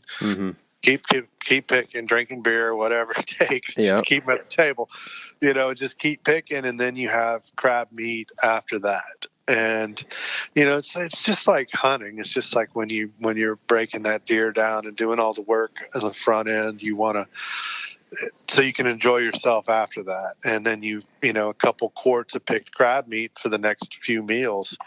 And then you're, doing crab spaghetti and crab dip and crab cakes, all those things. Yeah, that's cool. So let's shift over crustaceans a little bit. There's, I think there's 3 types of shrimp available on Texas coast. Unless you got a boat, only 2 of those are available to you. Is that right? And what do you do with those? How do you catch them? The white and the brown. I haven't done a lot of shrimping. It's the regulations on those are fairly strict. There's only certain bays. I think it's called major bays that you're allowed to shrimp in. And I've watched some videos on it, and I would definitely like to get into it a little bit more. Because I love shrimp, and it's just fun, but it's not something that I've delved into too much. Now, I've definitely cooked and eaten a lot of shrimp, but I haven't gone out and caught them. Yeah. Have you ever caught ghost shrimp in the surf and eaten those? I used them for bait, but I've never eaten them. No, I haven't. And those are the ones you have the little pumps for, right? Yeah. Yeah, I just bought one of those last summer and haven't gotten to use it yet. It's addicting, let me tell you. So whenever you do use it, it gets a little bit something about. It's kind of like treasure hunting, you just stick that thing on there. Digging something out of the sand is just fun, man. So something else you can use those for. I haven't done this either, and I want to get your thoughts on it. Is those little coquina clams, or I call them periwinkles, but they're the size of a dime, and there'll just be thousands of them in a bed on the surf.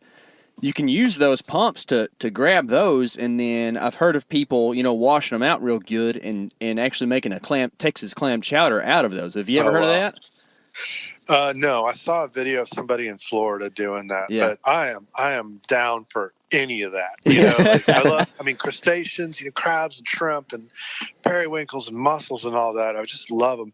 And I think kids too, they change your whole outlook on the outdoors. You kind of dial it back to basics, and then you realize that you can just walk up and down the beach and collect a meal, and it's so much. It just makes it so much more fun for everybody. And I think that's definitely something I would like to get into. I was thinking today that I need to invest in some crawfish traps. So that I can go out and catch some crawfish. That would be cool. What do you think's the most underutilized type of protein out there in Texas that nobody's really tapped into too much? Well, besides the feral hog, I think that it exists as an incredible resource and is underutilized. But that's obviously. Do you see how I just turned the conversation back to feral hogs? That's what you like to do. I don't know. Maybe it could be as simple as like a sunfish. I think what's also is fascinating, there's this group of guys down in San Marcos holding these invasive fish tournaments. And they're going out there and they're spear fishing in that crystal clear water, the Plecostomus, armored catfish, and tilapia, which are just taking over that whole watershed.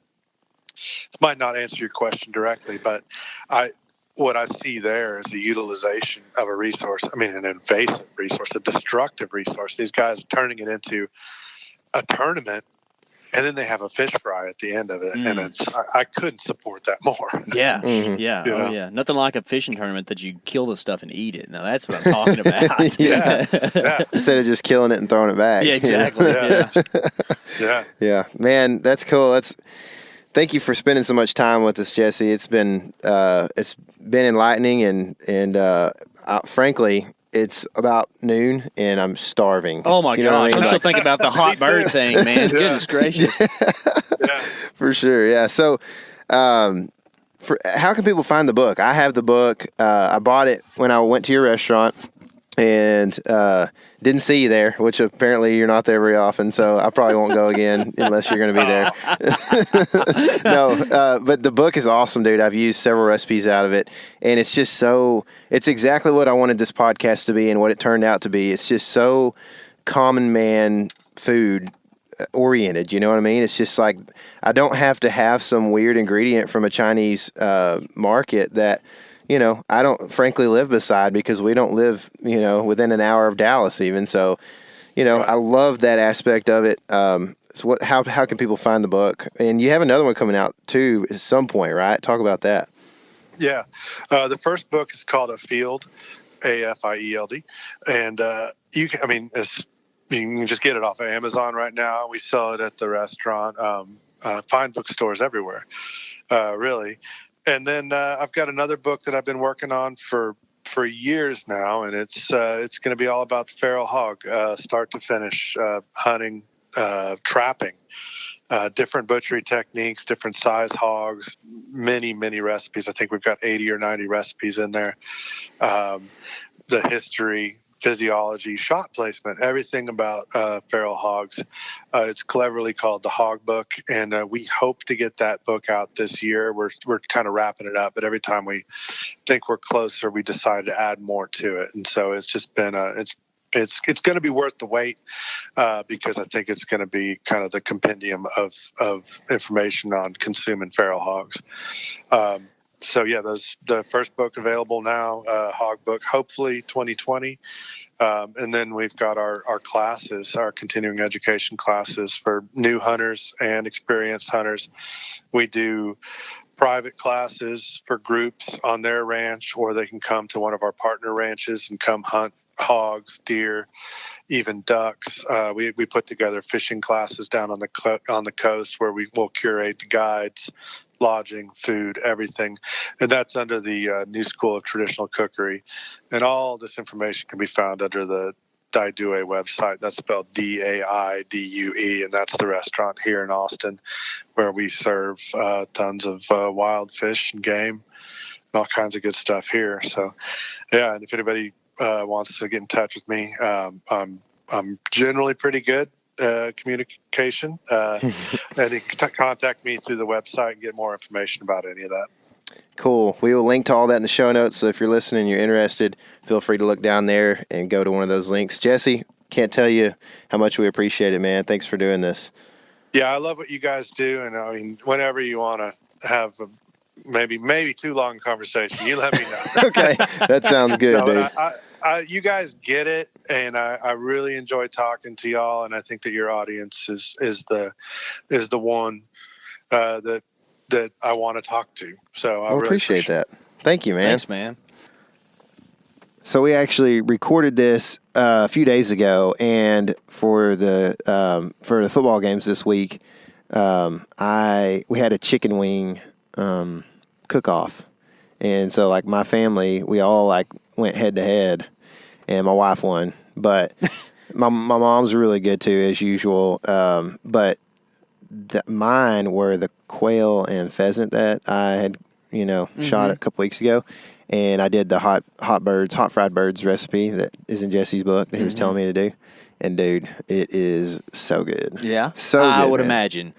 Luckily, today as we are doing this part of the interview, I've already eaten lunch. Whenever we did the interview with Jesse, I was starving to death, dude, and I was like drooling. Yeah, just straight up getting my mic nasty. You know what I'm saying? Oh yeah, just coming on out. Yeah, no. So I can't wait to take advantage of that hot fried bird thing, man. I love hot wings, man. It's one of my favorite things. And my wife don't like bones, so I never get to eat them. Yeah, and she wants boneless wings, which ain't a wing. Yeah, come on, guys. But a fried pheasant chicken strip. Ooh, that does sound pretty good, man. Pretty good. And that's what I did. And I just kind of put the glaze on them, Oh, so good. Fresh jalapeno. I'm kidding. I'm hungry still. Yeah, I can eat. There you go. So actually, those the pheasant and quail, I'm going to try to make. I did quite a bit of video stuff there, but I didn't get a ton of like actual shots on film. And I'm going to try to put together a video of that eventually. But in the meantime, you can definitely watch the two deer hunting videos that we released on the same night. They're kind of a part 1-2 thing. They're not actually denoted or titled as a part 1 and a 2, but they were definitely like one before the other, and it's literally all in one day and fully edited down. It would have been like a 38-minute video or something like that. So we decided to split them into 2 parts because it kind of naturally, the day split itself that way from like morning to midday and evening. And so anyway, go watch that.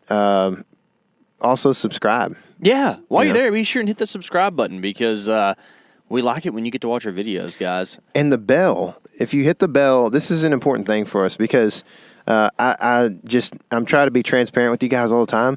90% of our watch time in the last month has come from people who are not subscribers, which is good for us because our videos are being searched out apparently, or however you want to put that. But apparently our subscribers are not being notified. So make sure you have hit the bell, which is if you go to our channel, you'll see the subscribe button, and beside it is a bell. And that means if you hit that, that means you get a notification, a little push notification or something that like we have put a video out. And if you want to watch it, you can. If you don't, you don't have to. You should, because we try not to ever put out crap videos. They're usually pretty decent. It's not like, which bow should you buy? And if you like those videos, that's okay. You know, there's a lot of people that have great videos on that stuff, but we're not the guys for that. Yeah. But if you want to see giant bucks running around everywhere, be sure and subscribe. And, I mean, don't let me jinx this, but big bass being caught, you know what I mean? Oh, my goodness. It's going to happen. Oh, my goodness. And you're going to fillet them. Today?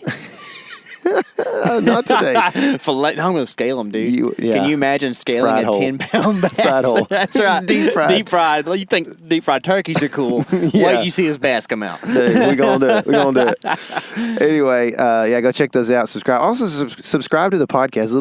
Subscribe to the podcast. And you'll be notified when we release these new podcasts as well. We're going to try to continue just keeping top-notch guests and just overall just good concepts and that kind of thing, man. It's honestly one of the more, I guess, I don't know if taxing is the right word, but difficult things that we do is come up with really good, creative, new ideas for podcasts. We try not to have guests that a ton of other people have, and sometimes that's going to happen, but we try to just give a lot of good information and different angles, and that's a tough thing for us. So we appreciate you subscribing if you haven't to this podcast as well on whatever platform you do that. So anyway, with that said, don't forget that we are doing the Map Scout Challenge. So as soon as this video or this podcast wraps up in the next couple of minutes, go and send us one of your map dots that you'd like to see that you're like, man, I'll probably never get back there because that's like 1.33 miles, you know, and I don't want to go back there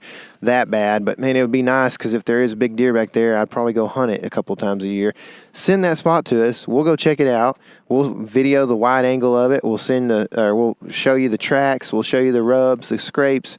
See if there's any tree stands in there, which happens a lot in Texas. I mean, you could go a mile back in, man, and if it looks good on the map, there's a good chance there's a stand there. So, if that's your kind of country, then let us go see if the stand is there for you. You know what I mean? Send us spots, and we'll go check those out. 2 or 3 in the same general area or WMA would be awesome because that would give us a good chance to go to that WMA and make it worthwhile. So, anyway, do that. What else, KC? Anything else? Be ready to shoot squirrels. Yeah, because there's some running around the yard right now. There's that black squirrel's over there. Dude, why do they like it when it halfway rains? I don't know. I think it softens up the ground. They can get their acorns out or something. That might be it. Dude. I don't know what it is, but it's like when the ground's moist, they're out. Yeah. So it's kind of crazy. But otherwise, can't wait till it warms up a little bit. I'm so tired of the cold weather now. Look forward to some hog hunting content coming from us pretty soon too. We're going to be doing some shooting hogs on public land stuff. I don't know what else. Go subscribe to YouTube, watch a lot of our videos, and leave us comments. All the nice things, guys. Yeah. We'll be nice to you. You be nice to us. You guys have been doing that a lot lately. We'll be nice to you either great. way, actually. But, yeah. No, but it does feel good, and I appreciate that a lot. Anyway, with that said, go buy Jesse's book. You won't regret it. Yeah, it's called A Field. It's Jesse's just a cool dude. He's just so down to earth.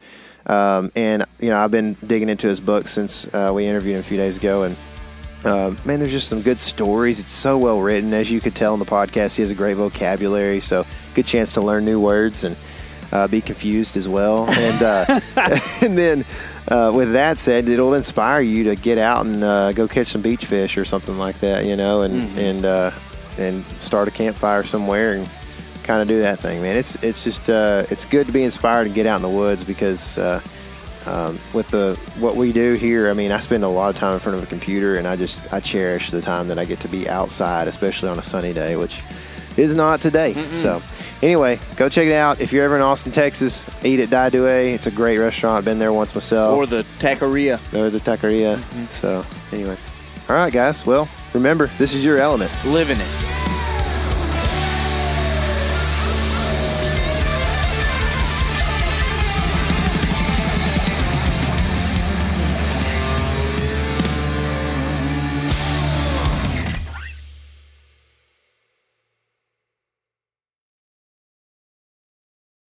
Hey guys, turkey season is in full swing right now, and if you are planning on getting after it, make sure to pick up some Meat Eater Phelps turkey calls to stuff into the old turkey vest or into your fanny pack right now. I carry a few different things. I like to use mouth calls, and I like to use pot calls. Mouth calls or diaphragms, I like them because it gives you hand-free calling, meaning when you're working a bird up close, you can have your gun on your knee, finger on the trigger, ready to roll, and still be making turkey sounds. I like pot calls. I just like pot calls. I enjoy calling with a pot call. Whatever direction you go, including a box call, which I don't personally use too much, but they're fun and great, and I started out with them. Yanni, on the other hand, one of my main turkey hunting buddies, he loves box calls. And what's funny is I'll now and then look to him and give him the look that means get out your box call and find us a turkey. So it's not that I don't like them. I just have Yanni use his. Then I don't have to carry it. Go to Phelps Game Calls. Get calls that are made in the USA and get calls that'll get them close. Find yours at phelpsgamecalls.com today.